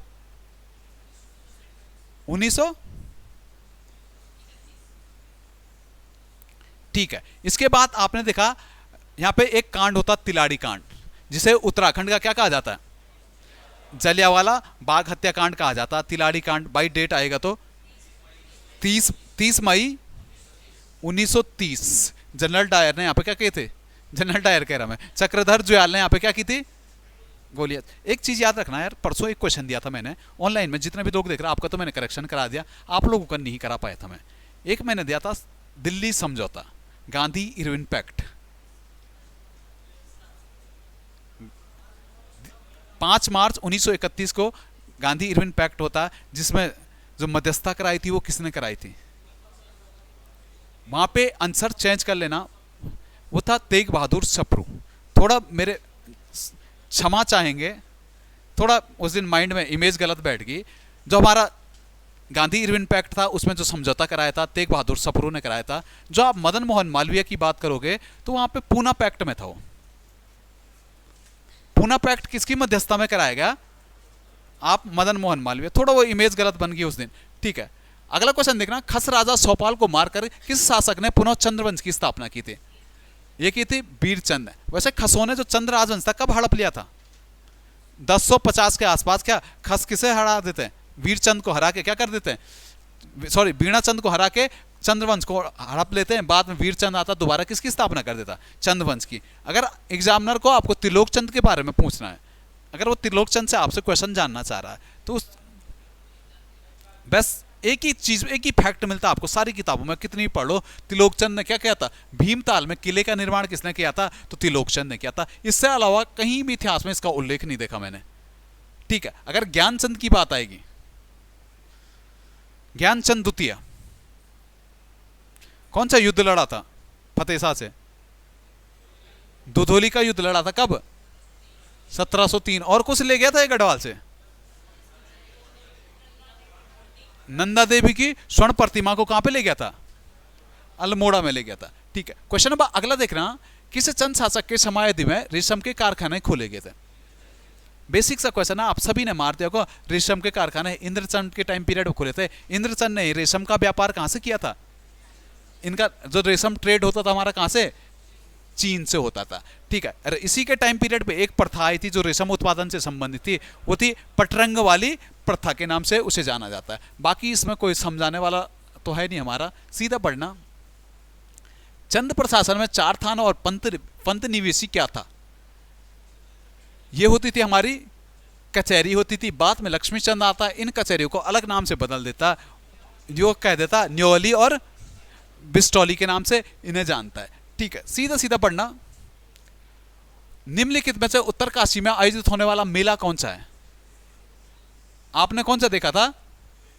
सेलकू मेला। सेलकू मेला देखना, सेलकू, सेलकू को अगर देखना, सेलकू मतलब गढ़वाली में होता सेलकू, मतलब सोएगा कौन, रात भर जागते रहते हैं, इसी कारण इसे क्या सेलकू मेले के नाम से जाना जाता है। मुख्यतः जो मेला होता हमारा भागीरथी घाटी में होता, भागीरथी घाटी में हरसिल, सुखी, भटवाड़ी इस क्षेत्र में होता, और इसी मेले में एक डांस चलता है। सेलकू का जो मुख्य थीम है, जैसा आप जौनसार में जाते ना, जौनसार रवाई वाले क्षेत्र में जाते, वहां पे शादियों पे आपको एक डांस दिखता है, तांदी दिखती ना, वैसे ही इस सेलकू में जो दिखता है वो दिखता है रासो। रासो नृत्य इसका फेमस होता। अगर आता लखवाड़ मेला, लखवाड़ मेला कहां पे? जौनसार यानी देहरादून में होता। जखोली मेला कहां पे? रुद्रप्रयाग में होता। जखोली रुद्रप्रयाग में होता। जाख मेला होता। जखोली मेला कहां पे? जखोली मेला देहरादून में होता। जाख अगर आप रुद्रप्रयाग जा रहे तो किसके साथ? जाख, जलते अंगारों पे जो नृत्य किया जाता है वो जाख मेला होता है। ठीक है, अगर क्वानो मेला आएगा तो कहां पे? चक्राता, देहरादून में। बद्रीनाथ मंदिर मुख्यतः स्पष्ट कितने भागों में विभाजित था? 3 भागों में विभाजित था। बलोदी साहब 4 भागों में लिखते हैं, लेकिन अब आंसर हम पे कितना है? आबकारी में आ चुका 3। अगर आप 2004 भागों में देख रहे हैं ना, तो 1971 से पहले जब इसका पुनरुद्धार हुआ था, उससे पहले 4 भागों में था, लेकिन उसके बाद जब 1971 में इसका पुनर्जीर्णोद्धार हुआ तो अब इसके कितने भाग हैं? 3 भाग हैं। 3 भागों में हमारा एक गर्भगृह है, एक सिंहद्वार है और एक है मंडप। ठीक है, क्वेश्चन नंबर अगला देखना, निम्न में से किस गीत में रामायण की कथा कही जाती है? आपको पता है पहाड़ी रामायण पर एक ही नृत्य हमारा कौन सा? फुलखेत नृत्य होता। अगर मैं कहूं धूड़ा नृत्य, धूड़ा नृत्य मुख्यतः कहां पे किया जाता है? कुमाऊं पर्टिकुलर जगह, बागेश्वर में। धूड़ा नृत्य कहां पे? छोपती गीत गढ़वाल में कहां पे? जौनसार में जो गोलाकार महिलाएं जो गीत लगाती ना, उसे किस नाम से जाना जाता? छोपती। अगर आप छपेली देख रहे हैं तो छपेली अलग चीज है। छपेली नृत्य भी होता, गीत भी होता। ठीक है, छपेली अगर गीत देखो तो हम आपने वो देखा छोले नृत्य होता। आजकल शादियों में कुमाऊं साइड में चल रहा छोलिया, जिसमें लोग नाचते हैं और बीच में जब डांस बंद होता है एक गाना गाता है, उसे कहता है छोलिया गीत कहते हैं। जो नृत्य होता है, जो नाचता है, उसे क्या कहते हैं? छोलिया नृत्य के नाम से जानते हैं। आने दो आपकी फाइनल आंसर की, तभी पता चलेगा छोलिया क्या है। ठीक है, 5 तारीख का क्वेश्चन है ना, 5 मार्च वाला है ना छोलिया, छपेली सॉरी। किस तिथि को गढ़वाल राइफल की स्थापना लैंसडाउन में की गई थी? आपको पता है गढ़वाल राइफल की स्थापना कब? 5 नवंबर 1987 को। कहां पे? लैंसडाउन में की गई थी। इससे पहले गढ़वाल राइफल की स्थापना अल्मोड़ा में होगी थी। इससे पहले गढ़वाल राइफल की स्थापना अल्मोड़ा में हुई थी, कैप्टन मोहरिंग के नेतृत्व में। कब? 5 मई 4 मई 4 मई 1987 को, सॉरी 1887। क्वेश्चन नंबर अगला देखना, समाचार पत्र गढ़ रेवार के संपादक कौन थे? यह था सुरेंद्र दत्त भट्ट। अगर आपको कृपाराम मिश्र के बारे में पूछ रहा एग्जाम, तो वहां पे आपको एक ही चीज आएगा, कृपाराम मिश्र ने कौन सा निकाला था? गढ़देश और संदेश, 2 समाचार पत्र कृपाराम मिश्र के थे। ठीक है, बढ़िया, सीधा सीधा, थोड़ा लेट हो गया आज। गुजरदेव मंदिर स्थित है, यह है द्वाराहाट मंदिर समूह का मंदिर है। रे कहां पे? अल्मोड़ा में। वैसे मृत्युंजय मंदिर कहां पे? अल्मोड़ा में। कौन से मंदिर समूह से? जागेश्वर मंदिर समूह से। ठीक है, अगर मुझे टिहरी क्षेत्र का कोई मंदिर देखना है तो मैं सबसे पहले जाऊंगा, आजकल चल रहा है सुरकंडा, सिरकूट पर्वत पे हमारे सुरकंडा देवी है। एक नाग देवता का मंदिर है टिहरी में, बड़ा फेमस। सैम मुखेम नाग देवता मंदिर भी कहां पे? टिहरी में। चंपावत में देखना तो चंपावत में मंदिर जो मिलेंगे, एक तो हम पे बालेश्वर मंदिर मिलेगा, ठीक है। यही बालेश्वर, जिस बालेश्वर मंदिर से हमें 10 मांडलिक राजाओं, अशोक चक्र के आक्रमण की जानकारी के साथ साथ 10 मांडलिक राजाओं की जानकारी भी कहां से, चंपावत के बालेश्वर मंदिर से मिलेगी। अगर बागेश्वर का देखना आपने तो एक तो बैजनाथ मंदिर देखोगे, एक आप बागनाथ मंदिर देखोगे। बैजनाथ मंदिर बनाया था किसने, भूदेव ने, और बागनाथ मंदिर का जीर्णोद्धार कराया था किसने, लक्ष्मी चंद ने।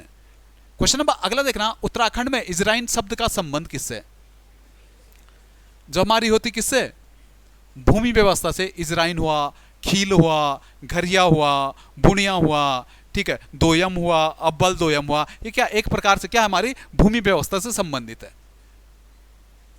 चंडी प्रसाद भट्ट को रमन मैक्स के पुरस्कार से किस वर्ष प्राप्त हुआ था, 1982। ऑप्शन ए बिल्कुल सही था। उत्तराखंड से केवल 2 ही व्यक्ति हैं जिन्हें अभी तक रमन मैक्स के पुरस्कार मिला। एक 1982 में आपने चंडी प्रसाद भट्ट देख लिया, किस क्षेत्र में, पर्यावरण समाज सेवा के क्षेत्र में, और दूसरा रमन मैक्स के देखा था 2009 में, किस क्षेत्र में, समाज सेवा। दोनों को किसमें, समाज सेवा मिला, ठीक है। क्वेश्चन नंबर अगला देखना, उत्तराखंड में रामनवमी किस आभूषण को कहते हैं, गुलोबंद को क्या कहते हैं, रामनवमी गुलोबंद धारण कहां पे किया जाता है, गले में। अगर तिलहरी की बात करता, तिलहरी कहां पे, गले में था। पवलिया कहां पे, पवलिया पैर में था। अगर मैं इमरती कहता तो ये भी कहां पे, इमरती तार भी कहां पे, पैर में था, ठीक है। क्वेश्चन नंबर अगला देखना, कत्यूरी ताम्रपत्र में किसे राजा पिथु के समान माना गया। आपको आंसर आ गया, अभी आप, मैंने आंसर बता दिया तो आपने बता दिया। कल इस क्वेश्चन में बहुत लोग कंफ्यूज होंगे, होना भी जरूरी था। थोड़ा उठपटांग क्वेश्चन लगता तो उठपटांग में आप लोग कंफ्यूजन भी होता। आपकी जगह मैं भी रहता ना, मैं पहले देखता, मैं कहता यार क्या पूछ दिया यार गुरुजी ने आज ऐसा, खाली उठपटांग क्वेश्चन पूछते हैं। लेकिन ये उठपटांग क्वेश्चन ही ना सबसे पहले आंसर देते हैं। आपको पता है कत्यूरी टाइम पीरियड में कितने ताम्रपत्र मिले, कई लोग 8 कहते, कई 9 कहते हैं, 8-9 ताम्रपत्र मिले, ठीक है। इन 8 ताम्रपत्रों में कभी आपने गोपाल का नाम सुना, पक्षर देव का नाम सुना, 2 ही तो ऑप्शन बच रहे थे आपको, देसठ देव और ललित सूरदेव। आपको पता है देसठ देव का जो उल्लेख मिलता कहां से, चंपावत के बालेश्वर मंदिर से देसठ देव का ताम्रपत्र मिलता। इसमें इसके कुछ खास तुलना नहीं कहते। तो पिथु के समान मतलब पृथ्वी बनाने वाला, यानी 12 अवतार के समान, विष्णु के 12 अवतार के समान माना गया। वो किससे माना गया, पांडुकेश्वर ताम्रपत्र किसका है, ललित सूरदेव का। इसी में इसे किसे, पिथु के समान, यानी पृथ्वी विष्णु के 12 अवतार के समान 12 माना गया, किसमें, ललित सूरदेव के पांडुकेश्वर। अब कभी ताम्रपत्रों से आपको क्वेश्चन आया ना, कत्यूरी काल में ताम्रपत्रों को लिखने वाला अधिकारी क्या था, उसे किस नाम से जाना जाता था। कत्यूरी काल में ताम्रपत्रों को लिखने वाले अधिकारी को किस नाम से जाना जाता था, याद नहीं आ रहा। आपने देखा पांडुकेश्वर ताम्रपत्र किसने लिखे थे, चंद काल था जोशी। कत्यूरी काल पूछ रहा, कत्यूरी काल में पांडुकेश्वर ताम्रपत्र का नाम पता है किसने लिखा था, एक गंगा भद्र सुना था, हैं, गंगा भद्र ने लिखा था पांडुकेश्वर ताम्रपत्र, ठीक है। और यही भद्र क्या था, जो ताम्रपत्रों को लिखने वाला था, उपाधि थी उसकी क्या, भद्र के नाम से उसे जाना जाता था, ठीक है। बढ़िए सीधा अगले क्वेश्चन पे, बाजपुर किस नदी के किनारे स्थित है। आपको पता बाजपुर उधम सिंह नगर में पड़ता, किस नदी के किनारे, धूर्मा नदी के किनारे पड़ता। अगर मैं गगास नदी के तट पे आपको कोई शहर जानना चाह रहा हूं, मैंने पूछा गगास नदी के तट पे कौन सा शहर है, तो आपने क्या कह दिया, रानीखेत। इस बीच आपने एक पुस्तक देखी थी, गगास नदी के तट पे, गगास के तट पे एक पुस्तक आई थी, हाल ही में विमोचन हुई है, शेखर पाठक का टाइम चले गया आप।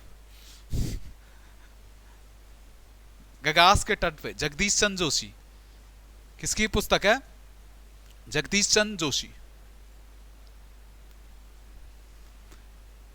चंडी देवी मंदिर किस जनपद में स्थित है, आपको पता है गंगा नदी पार है, उधर नील पर्वत पे है, तो किस जिले में, पौड़ी जनपद में स्थित होना था। जबकि हरिद्वार की बात करता तो हरिद्वार में कौन सा मंदिर, मनसा देवी मंदिर, साथ साथ माया देवी मंदिर भी कहां पे, हरिद्वार में पड़ना था, ठीक है। सीधा सीधा बढ़िया, सीधा अगले क्वेश्चन पे, निम्न में से कौन नीति आयोग के प्रथम उपाध्यक्ष थे, आपको पता है कौन था, अरविंद पनगढ़िया। हाँ, अभी हमारा नीति आयोग कैसा आयोग है? असंवैधानिक, या इसे हम परामर्शदायी आयोग कह सकते हैं? कह सकते हैं। नीति आयोग का गठन कब हुआ था? 1 जनवरी 2015। गौतम, नीति आयोग के अभी सीईओ चेंज हो गए। 1 मिनट। सुब्रमण्यम साहब, क्योंकि परमेश्वरन अय्यर की नरेंद्र मोदी से बनी नहीं है, तो मोदी साहब उन्हें हटा गए। अब कौन आगे नए? सुब्रमण्यम साहब आगे। साथ साथ उपाध्यक्ष कौन है अभी नीति आयोग के?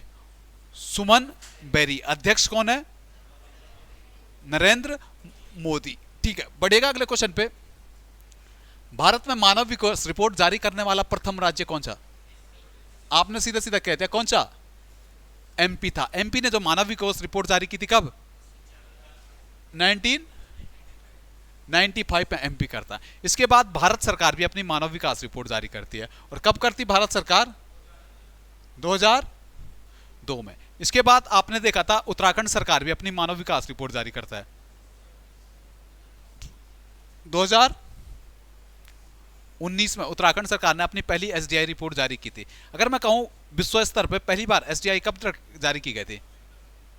1990 में संकल्पना की गई थी महबूब उल हक द्वारा। 1991 में विश्व की पहली एसडीआई रिपोर्ट आई थी। अभी एसडीआई में भारत की रैंक है 132वीं रैंक है। एसडीआई रिपोर्ट कौन जारी करता है? तो आपको पता है कौन सा? UNDP, United National Development Programme. स्थापना हुई थी 1965 में। अगला क्वेश्चन देखना, डागर तथा जॉर्ज बैंक किसके लिए प्रसिद्ध है? हमारा किसके लिए? मत्स्य पालन के लिए ये जाना जाता है। वैसे अभी विश्व स्तर पे देखना तो सबसे ज्यादा मत्स्य उत्पादन कौन कर रहा? आपको सीधा सीधा पता है, कौन सा? चाइना। जो मछली का फिश प्रोडक्ट है सबसे ज्यादा कहां पे होता है? तो सीधा सीधा एक ही आंसर रखना, चाइना। चाइना लगभग हर चीजों में आप टॉप करने वाला है। ठीक है, केवल जनसंख्या में भारत ने छोड़ दिया पीछे। आप लोगों ने बहुत जनसंख्या बढ़ा दी, चाहे वो ग्रुप सी में हो चाहे एसएससी में हो। पेरी घास के प्रदेश कहां पाए जाते हैं? आपको पता, कनाडा वाले क्षेत्र में पेरी पाए जाते हैं। ऑस्ट्रेलिया स्टेट में कौन से? डाउन्स कहां पे? ऑस्ट्रेलिया में। अर्जेंटीना में कौन से? पंपास। रोहित पयाल, केवल रोहित पयाल। ब्राजील में दिव्या राणा जी।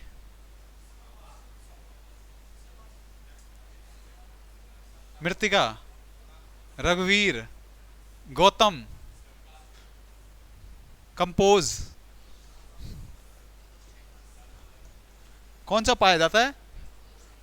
कंपोज और सेलवास। ठीक है, कंपोज और सेलवास। अगर वेनेजुला की बात करता तो वेनेजुला में कौन सा? लानोज घास के मैदान पाए जाते हैं। अगर सवाना कह रहा ना जो, वो पाए जाता है अफ्रीका में। क्वेश्चन नंबर अगला देखना, आर्किपेलागो क्या है? एपिलोगो क्या है? तो आपको पता है द्वीपों, द्वीप समूह, श्रृंखला और संघों का संग्रह क्या होता है? हमारा एपिकोलॉजी होता है। ठीक है, सीधा सीधा अगला देखना, ज्यादा कुछ है नहीं इसमें। निम्न अधिनियमों में पहली बार किसके द्वारा गवर्नर के अध्यादेश को प्रख्यापित करने की शक्ति दी गई थी? ऑर्डिनेंस जारी, गवर्नर को, भारत के गवर्नर को ऑर्डिनेंस जारी करने की जो शक्ति दी गई थी वो कब दी गई थी? 1861 के अधिनियम में दी गई थी। इसके तहत भारत क्या कर सकता था? गवर्नर जनरल अधिनियम लेकर आ सकता था। ठीक है, अगर कभी क्वेश्चन फॉर्मेट बदला, कहा भारत के राष्ट्रपति को अध्यादेश जारी करने की शक्ति कौन सा अधिनियम देता है? तो आप वहां पे याद रखोगे कौन से? 1935। ये किसे दी थी? गवर्नर जनरल को दी थी। अगर आपको आता ऑर्डिनेंस कब लाया जाता, अध्यादेश कब लाया जाता है? जब कोई एक सदन क्या नहीं होता, सत्र में ना होता, तो ऑर्डिनेंस आता। ऑर्डिनेंस कितने टाइम के लिए रहता? 6 माह। अगर सदन आ गया तो, जैसे अभी हम पे लोकसभा नहीं, उत्तराखंड में जैसे 2 सदन है, लोकसभा नहीं है। ठीक है, हमने कहा चलो, और हमारे राज्यपाल अध्यादेश लेकर आ गया, कहा कि हमने महिला आरक्षण पर अध्यादेश दे दिया। ठीक है, अध्यादेश 6 महीने तक लागू होता। तब तक हमने देखा विधानसभा के चुनाव हो गए। अब कितने टाइम तक लागू रहेगा? 1 महीना, 3 माह, 6 सप्ताह। तभी तो कहते हैं 6 माह और 6 सप्ताह तक हमारा क्या होना चाहिए? अध्यादेश मैक्सिमम टाइम पीरियड तक रह सकता है। राष्ट्रपति का अध्यादेश आर्टिकल 123। जैसे मिंगवाल जी, जैसे मैंने पूछ दिया, राष्ट्रपति का अध्यादेश, राष्ट्रपति की कैसी शक्ति है? कैसी शक्ति है? विधायी शक्ति के अंतर्गत आता हमारा राष्ट्रपति का अध्यादेश। ठीक है, क्वेश्चन नंबर अगला देखना, सोल्टेरा पर्वतमाला कहाँ स्थित है? सोल्टेरा रेंज। सोल्टेरा रेंज हमारे पाकिस्तान के साथ टच होती हुए पीओके वाले क्षेत्र में है, तो ये किसका पार्ट पड़ता है? काराकोरम पर्वत। काराकोरम पर्वत कहाँ स्थित है? जम्मू कश्मीर में। अगर क्वेश्चन की भाषा में बदलाव आया, एग्जामिनर ने आपसे पूछा कि काराकोरम मार्ग किसको जोड़ता है,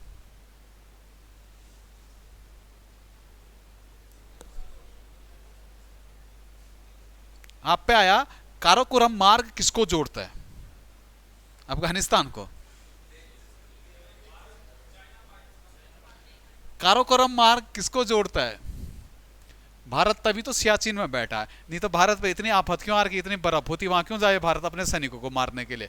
इसी मार्ग का विरोध तो भारत कर रहा है सियाचिन में बैठ के, क्योंकि यहीं से हमारा कौन सा मार्ग गुजरना है? काराकोरम मार्ग, जो किससे जोड़ेगा? चाइना को पाकिस्तान से जोड़ता है। ठीक है, क्वेश्चन नंबर अगला देखना, कौन निर्दलीय उम्मीदवार के रूप में राष्ट्रपति पद के लिए निर्वाचित हुए थे?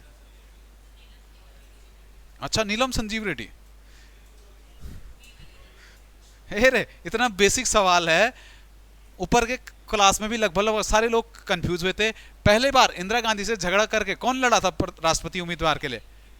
वीवी गिरी साहब लड़े थे, दूसरी मतगणना में जीते थे। नीलम संजीव रेड्डी जो बोल रहे ना, उसे कहते हैं निर्विरोध, इनके अगेंस्ट कोई नहीं रखा था। निर्दलीय में मतलब कोई दल इनका नहीं था, समझ गया? अगर राजेंद्र प्रसाद की बात आते तो राजेंद्र प्रसाद क्या थे? पहले भारत के पहले राष्ट्रपति। समझ गए निर्दलीय और निर्विरोध में क्या फर्क है? फिर गलत का है? निम्नलिखित में से कौन सा एक राजकोषीय नीति का एक घटक नहीं है? आ जाइए क्वेश्चन पे आ जाओ। कराधान नीति, किस क्षेत्र में कितना कर लगना, किस पे कितना टैक्सेस लगना, जीएसटी कितनी होगी, ये किसका पार्ट होगा? एक राजकोषीय नीति का होगा, कराधान तो है ही है। साथ में देखा लोक ऋण की नीति, किस मद पे कितना खर्च होगा, किस राज्य को कितना जाएगा, कितना ऋण किसे दिया जाएगा, किस डैम पे कितना लगेगा, ये पैसा भी खर्च हो रहा तो किसमें? राजकोषीय नीति का पार्ट पड़ेगा। लोक व्यय मतलब किस पे कितना खर्च करेगी, पेंशन कितना देगी, अनुदान कितना देगी, राज्यों को कितना मिलेगा, वो भी किसमें आएगा? फिजिकल पॉलिसी मतलब राजकोषीय नीति। जो नहीं आएगा तो क्या नहीं आएगा? व्यापार। आप कैसा व्यापार करो, कैसा, ये हमारा किसका? विदेश नीति का पार्ट पड़ेगा। एक कैसे किसी देश के साथ हम कैसे व्यापार करें, कैसा हमारा ट्रेड होता है, राजकोषीय नीति में इसका कोई इंपैक्ट नहीं पड़ेगा। ठीक है, क्वेश्चन नंबर अगला देखना, समुद्र जल से प्रचुर मात्रा में कौन से धात्विक और अधात्विक तत्व क्रमशः पाए जाते हैं? आप पे ऑप्शन दिख रहा है, पहला क्या है? धात्विक, और दूसरा क्या है? अधात्विक। वैसे मैं रहता ना, पहले मैं आपकी जगह रहता ना, मैं सबसे पहले सोडियम और उसे ढूंढता, क्लोरीन और सोडियम को ढूंढता। ठीक है, लेकिन क्वेश्चन की भाषा में थोड़ा सा बदलाव आ गया, उसने पूछा धात्विक, और धात्विक शब्द सबसे ज्यादा कौन सा होता? सोडियम। और अधात्विक कौन सा होता? ब्रोमीन। तो हमारा आंसर क्या बन गया? सोडियम और ब्रोमीन। एग्जामिनर और तेज है तुमसे, अगर वो केमिस्ट्री के क्षेत्र में महारत है उसने पूछा समुद्र के जल में सबसे ज्यादा क्या पाया जाता है? Iodine, NaCl। सबसे ज्यादा पाया जाता है क्लोरीन, फिर पाया जाता है, ठीक है। त्रिपिटक ग्रंथ किस धर्म से संबंधित है? आपको पता त्रिपिटक ग्रंथ किससे? बौद्ध धर्म से संबंधित है। अगर मैंने कहा त्रिपिटक में हमारे कौन कौन से आते हैं? विनय पिटक, सुत्त पिटक और अभिधम्म पिटक। महर्षि विनय पिटक किसका उल्लेख करता है?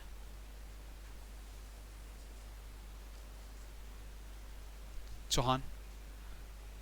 विनय पिटक बुद्ध के नियमों का जो संग्रह करता है विनय। सुत्त पिटक बुद्ध द्वारा जो उपदेश दिए गए थे अपने दोस्तों का, उसका उल्लेख कौन करता है? सुत्त पिटक। अभिधम्म पिटक बौद्ध दर्शन के बारे में जो जानकारी देता वो कौन सा देता? अभिधम्म पिटक। ठीक है, राणा जी त्रिरत्न का संबंध किस धर्म से है?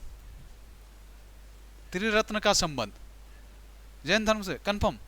तिवारी जी बौद्ध धर्म से, बौद्ध मृतिका जैन धर्म से, रोहित पयाल जैन धर्म से, देवेश बैठे हैं पीछे जैन से, मेहरा जी, पंकज मिंगवाल, गौतम जैन धर्म से।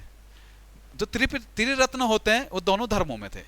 आपने बौद्ध धर्म में देखे त्रिरत्न कौन कौन से थे हमारे?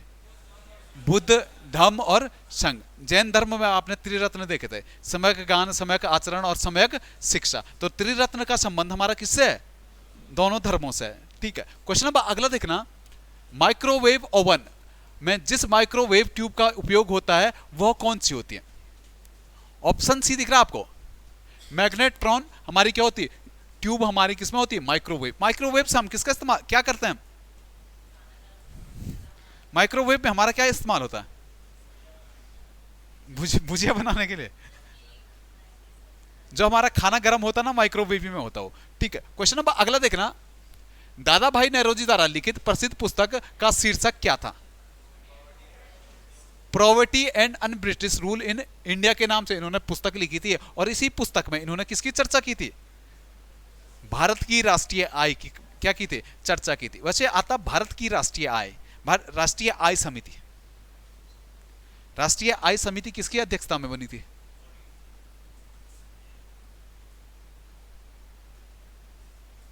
राष्ट्रीय आय समिति 1949, आपको याद दिला दूं,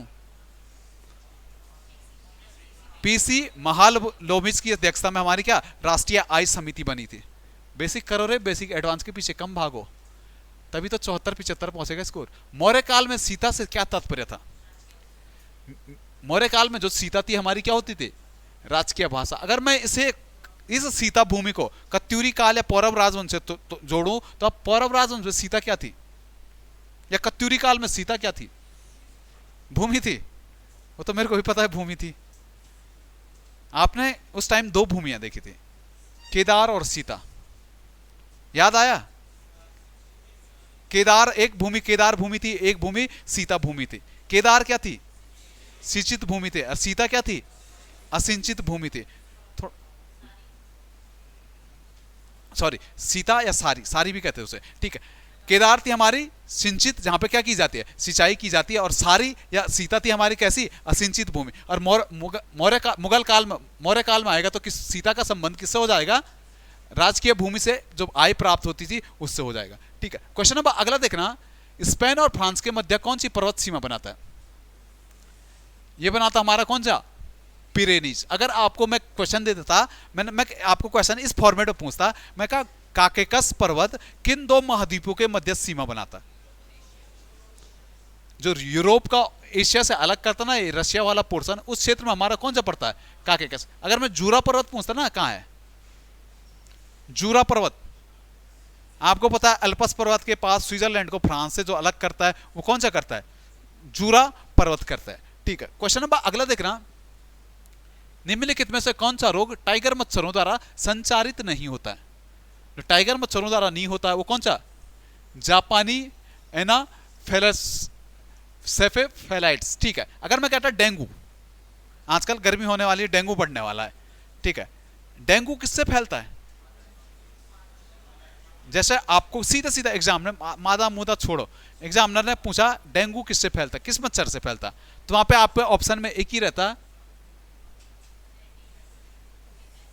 डेंगू किससे फैलता है हमारा? एंडीज, मादा एनाफिलीजिया हम क्या कहते हैं इसे? एडीज से फैलता है। ठीक है, क्वेश्चन नंबर अगला देखना, सार्वधिक स्थायी पारिस्थितिक तंत्र निम्नलिखित में से कहां पाया जाता है? आपको पता है, बाढ़ आए, धूप होए, कुछ भी पड़े, सबसे ज्यादा स्थायी कहां पे होगा?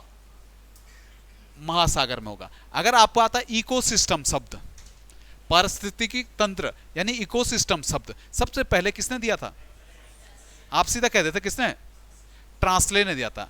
अगर इकोलॉजी की बात आती, वो दिया था किसने? अर्नेस्ट हैकल ने दिया था। इकोसिस्टम किसने? ट्रांसले ने दिया था, जबकि इकोलॉजी किसने? हैकल ने दिया था।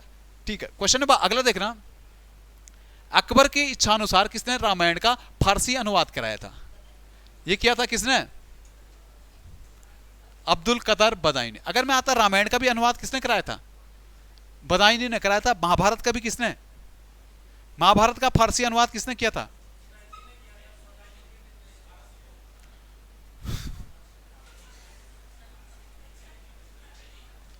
आपका रामायण और महाभारत का जो अनुवाद किया था, दोनों के दोनों किसने किया था? अब्दुल कदर बदायूनी ने किया था। ठीक है, फैजी का देखना, तो फैजी का किसने, फैजी ने किसका अनुवाद किया था?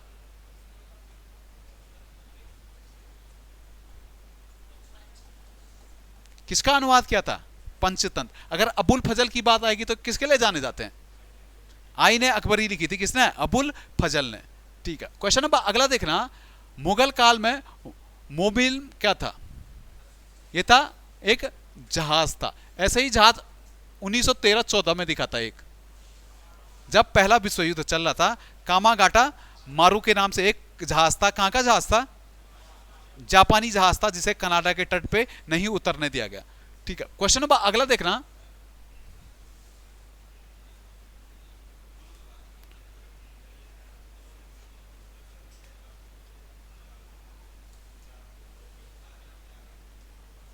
जब अकबर गया था तो अकबर ने पहली बार गुजरात में क्या देखा था? समुद्र देखा था। लेकिन उसके बाद गुजरात विजय जब हुई तो गुजरात विजय के बाद अकबर भी अपनी क्या रखने बैठ गया था? सेना रखने बैठा था। इसके बाद मैंने मुगल काल के पूर्ववर्ती राजा देखा। उन्हीं पूर्ववर्ती राजों में एक जहाज लिया था इन्होंने ब्रिटिश सरकार से। उसे किस नाम से जाना जाता है? मोमिल के नाम से जाना जाता है। ठीक है, क्वेश्चन नंबर अगला देखना, स्वतंत्रता के पश्चात पृथ्वी पर्स का संबंध किससे था? पृथ्वी पर्स था हमारा क्या? पूर्व राजाओं को। पृथ्वी पर्स ये था पुराने राजाओं को जो पेंशन दी जाती ना, उससे संबंध था इसका। और सबसे ज्यादा इस पुराने राजाओं से चिढ़ती थी इंदिरा गांधी। इंदिरा गांधी इसलिए इनसे इतना चिढ़ती थी ना, इन्होंने क्या किया, एक तो राजा थे सबसे ज्यादा, वो जयपुर वाला राजा था ना, आमेर फोर्ट वाला। एक तो इतने टूरिस्ट आते हैं, हर टूरिस्ट से टिकट लेते 100 रुपए, और कभी 10-10 हज़ार आ जाते हैं वहाँ। ऊपर से पेंशन लेते, ऊपर से खजाना देखो तो क्या सोना ही सोना। सबसे ज्यादा किस पे था? आमेर के राजा पे था। इंदिरा गांधी गई, इंदिरा गांधी ने कहा भाई साहब इतनी कमाई और इसके बाद भी तुम क्या ले रहे? पेंशन ले रहे। इंदिरा गांधी ने कहा ये तो मैं नहीं होने देंगे। सबसे पहले 26वां संविधान संशोधन, कब? 56। इंदिरा गांधी 56 में थी। 1971 में 26वां संविधान संशोधन लेकर आते, जिसके तहत प्रिवी काउंसिलिंग को क्या कर दिया जाता? अंत कर दिया जाता। इंदिरा गांधी कहती भाई साहब आपको पेंशन चाहिए तो आप एक काम करेगा, चुनाव लड़िए, अगर जीत के आते विधायक सांसद बनते हैं तभी आपको पेंशन दी जाएगी, नहीं तो आपकी पेंशन क्या होगी? आज से बंद हो जाएगी। ठीक है, क्वेश्चन नंबर अगला देखना, जनहित याचिका की अवधारणा का प्रादुर्भाव कहां हुआ था? यह आपको पता है कहां पे? यूएसए में। भारत में 1980 के दशक में क्या हुआ था? शुरू हुआ था। किसके द्वारा? PIL, पब्लिक इंटरेस्ट लिटिगेशन के नाम से PN भगवती ने 1986 में से क्या किया था? शुरू किया था। फाइबर ऑप्टिकल में संकेत स्रोत किससे प्राप्त होते हैं? प्रकाश तरंगों से हमारे क्या होते हैं? डिजिटल सिग्नलों को एनालॉग सिग्नलों में परिवर्तित करने की युक्ति कौन सी होती है? इसे सीधा सीधा क्या कह देते हैं? मॉडेम के नाम से इसे जाना जाता है। ठीक है, बेसिक से सीधा सीधा बढ़ना, टाइम ज्यादा हो गया। डाटाबेस को मैनेज करने के लिए इनमें से किस युक्ति का प्रयोग किया जाता है? DBMS। DBMS क्या होता? इसे जाना जाता है डाटाबेस मैनेजमेंट सिस्टम के नाम से। आपको ऑप्शन बी दिख रहा है, कंप्लायर। भाषा तो मेरे को पता है, उच्च स्तरीय भाषा को निम्न स्तरीय में, लैंग्वेज असेंबली में, मशीनी में। कंप्लायर क्या करता है? उच्च स्तरीय भाषा को मशीनी भाषा में बदलता है। फिर हमारा वो असेंबलर क्या काम करता है?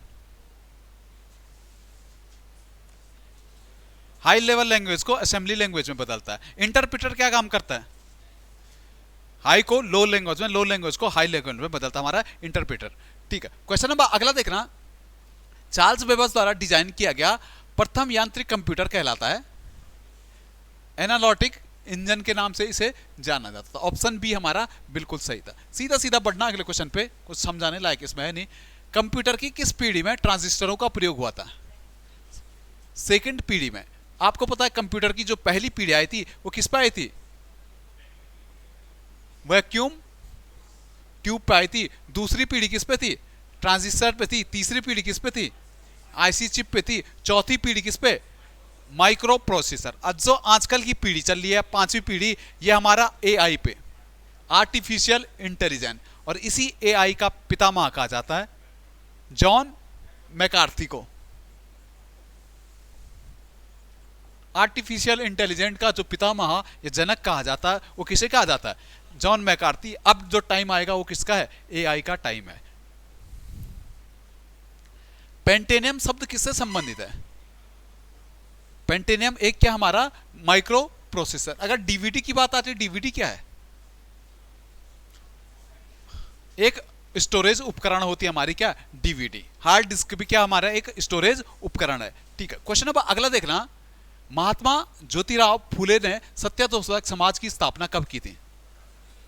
ये की थी 1873 में। और इनकी जो ज्योतिबा फूले से संबंध आएगा, इनकी एक किताब बड़ा पूछता आयो, उसका नाम है गुलाम गिरी के नाम से उसे जानते हैं। अगर 1875 की बात करूं तो मुंबई में इस टाइम एक दल बना था, एक आर्य समाज के नाम से एक क्या बना था? सभा बनी थी आर्य समाज। ठीक है, किसने बनाई थी? दयानंद सरस्वती। और वही आर्य समाज देहरादून में राजनीतिक चेतना का शुरुआत करने वाला क्या माना जाता? संगठन माना जाता। कभी भी आएगा देहरादून में आर्य समाज का कार्यालय कब खुला था? 1918। आपने धामी जी पढ़ ली।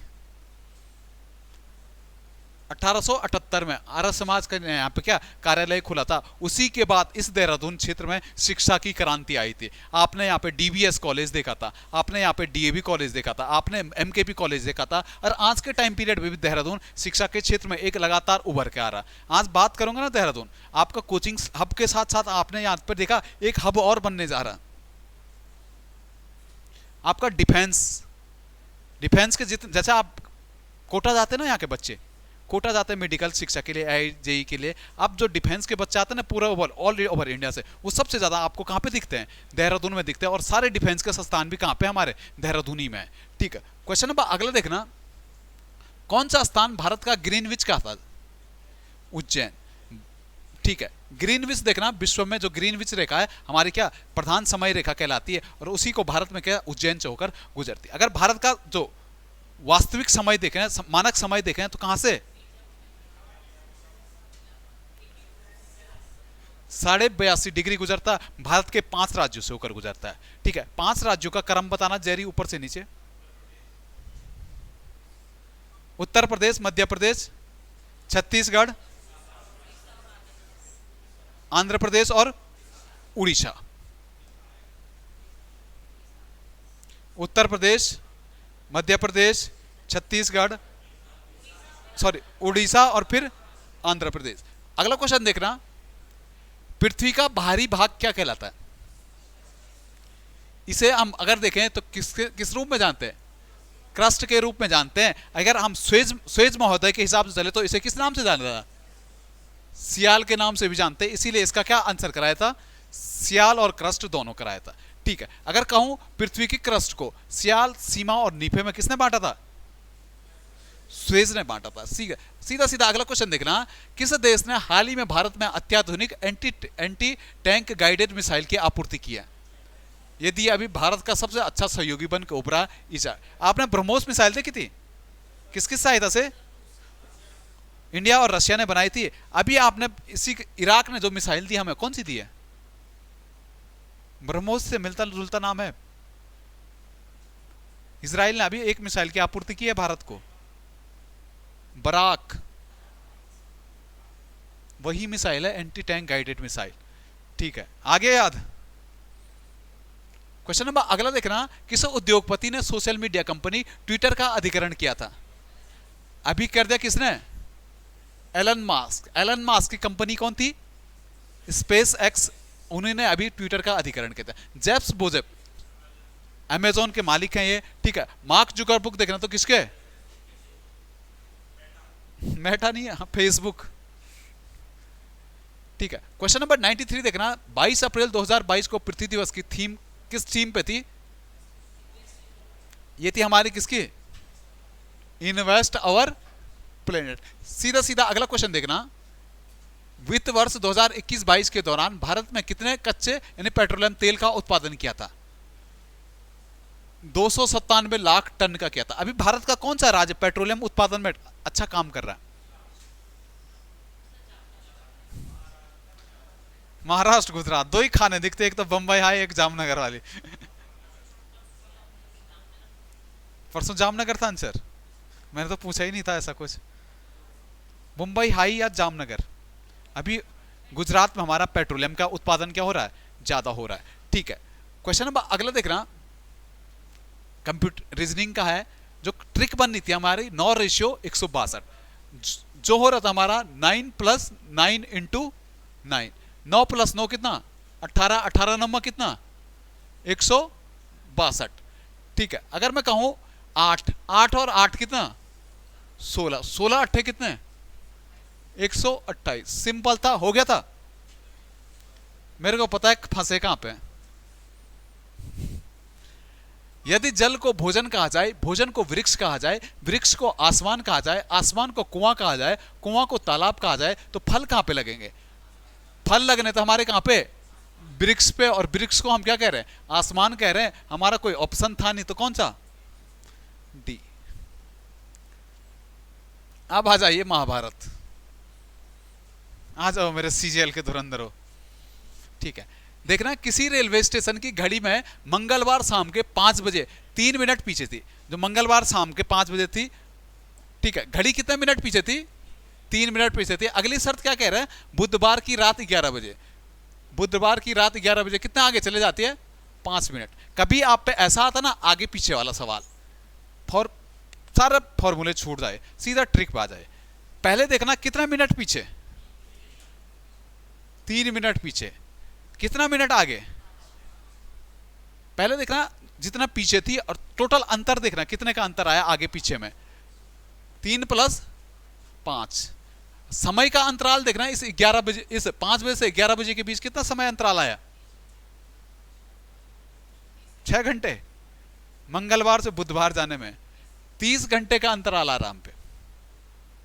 ठीक है, आपको कुछ नहीं करना, आपको देखना घड़ी कितने पीछे थी, फिर जितने पीछे थी उसका बट्टा आपको देखना कितना समय, कितना मिनट का अंतराल पड़ा हमारा, कितना आगे कितने पीछे, हम सम कर देते हैं, टोटल 8 मिल गया। 3/8 × 30, 8 4 दूना 8 15, यानी 45/4, यही आया होगा। अगर 45 को मैं 4 से भाग दूंगा, ठीक है, अगर मैं 45 भागा 4 करूंगा तो कितना आएगा, 11 सही 1/4, मतलब 11 घंटे। और 1/4 से आप क्या समझे, 1/4 घंटा मतलब 15 सेकंड, 15 मिनट। यही आपका आंसर आया होगा जिन लोगों ने ट्रिक वाइज किया। ठीक है, लेकिन जो लास्ट आंसर आता है 11 घंटा 15 मिनट, आप ना मंगलवार 5 बजे जोड़ दीजिए। मंगलवार 5 बजे में आप जब 11 घंटे 15 मिनट जोड़ोगे ना, तो आपका आंसर आपके सामने होगा। आंसर क्या आ रहा, सुबह के बुधवार प्रातःकाल 4:15 बजे घड़ी की सुइयां क्या होती है, सही समय दिखा रही थी। कर लोगे अगली बार आगे आगे पीछे में, तो आगे पीछे में अगर कभी घड़ी आगे है कभी पीछे है, तो आपको देखना कितना पीछे है। टोटल 3 मिनट क्या थी, पीछे थी। फिर उसके बाद आपको दूसरा स्टेप जो होता 3 बट्टे जितना हमारा अंतराल आया था दोनों आगे पीछे में, जितने का हमारा योग होता 3 + 5 कितना 8, 3/8 गुणा समय अंतराल कितने का हमारा 30 घंटे का, और उसे जोड़ देना लास्ट में जितने घंटे आएगा हमें किसने पहले दिन में जोड़ देना है। ठीक है, तो आपका आंसर आ जाएगा। क्वेश्चन नंबर 98 पे आ जाना। एक पंक्ति में सभी बच्चे उत्तर की ओर मुंह करके बैठे हुए, जितेंद्र उनमें बाईं ओर से कितने स्थान पे, 17वें स्थान पे। चौथा ज्योत्सना के दाएं, दूसरे दाएं मतलब ज्योत्सना कौन से 15वें स्थान पे। अब क्या कह रहा, उस जो कि उस पंक्ति में कौन से नंबर पे, दाएं से 15, 15 15 कितना 30, और ज्योत्सना को हमने 2 बार गिना, मतलब 30 - 1 कितना 29। थोड़ा टाइम कम है तो जल्दी करा रहा। क्वेश्चन नंबर अगला देखना, 7 सदस्य एक पंक्ति में बैठे हुए। ठीक है, 7 सदस्य एक पंक्ति में बैठे हुए हैं, और क्या कह रहा हम पे, जो है ए डी और किसके बीच बैठा है, एफ के बीच बैठा। ए जो कहां पे बैठा है, डी और एफ के बीच बैठा। अगला कंडीशन क्या कह रहा है, सी एफ और जी के बीच बैठा है, सी एफ और जी के बीच बैठा है। फिर अगला क्या है, जी कहां पे बैठा है, सी और ई के बीच बैठा है। अगला कंडीशन क्या कह रहा है, डी जो ए और बी के बीच बैठा बी। तो आपको क्या कह रहा था इस कंडीशन में, आपके साथ क्या कह रहा था, बीच में कौन बैठा है, तो बीच में कौन सा था हमारा, एफ था। बेसिक था, सबसे हो गया होगा।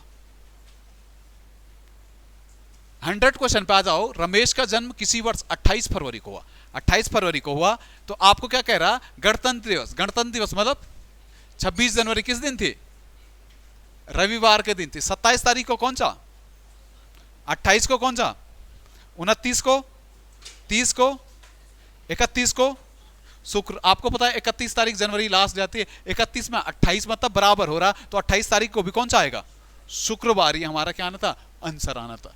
ठीक है, कल आप लोगों का पॉलिटी का टेस्ट होगा। जो अच्छा स्कोर मारेगा स्पेशल प्राइज की व्यवस्था की जाएगी। उम्मीद करता हूं कोई 90 प्लस ना जाए, क्योंकि इस बार पेपर में ना अच्छा बना रखा है, देना माइनस मार्किंग होगी नहीं। तो धन्यवाद दोस्तों, जो भी ऑनलाइन के लोग देखें, कल आपका सॉल्यूशन नहीं आएगा।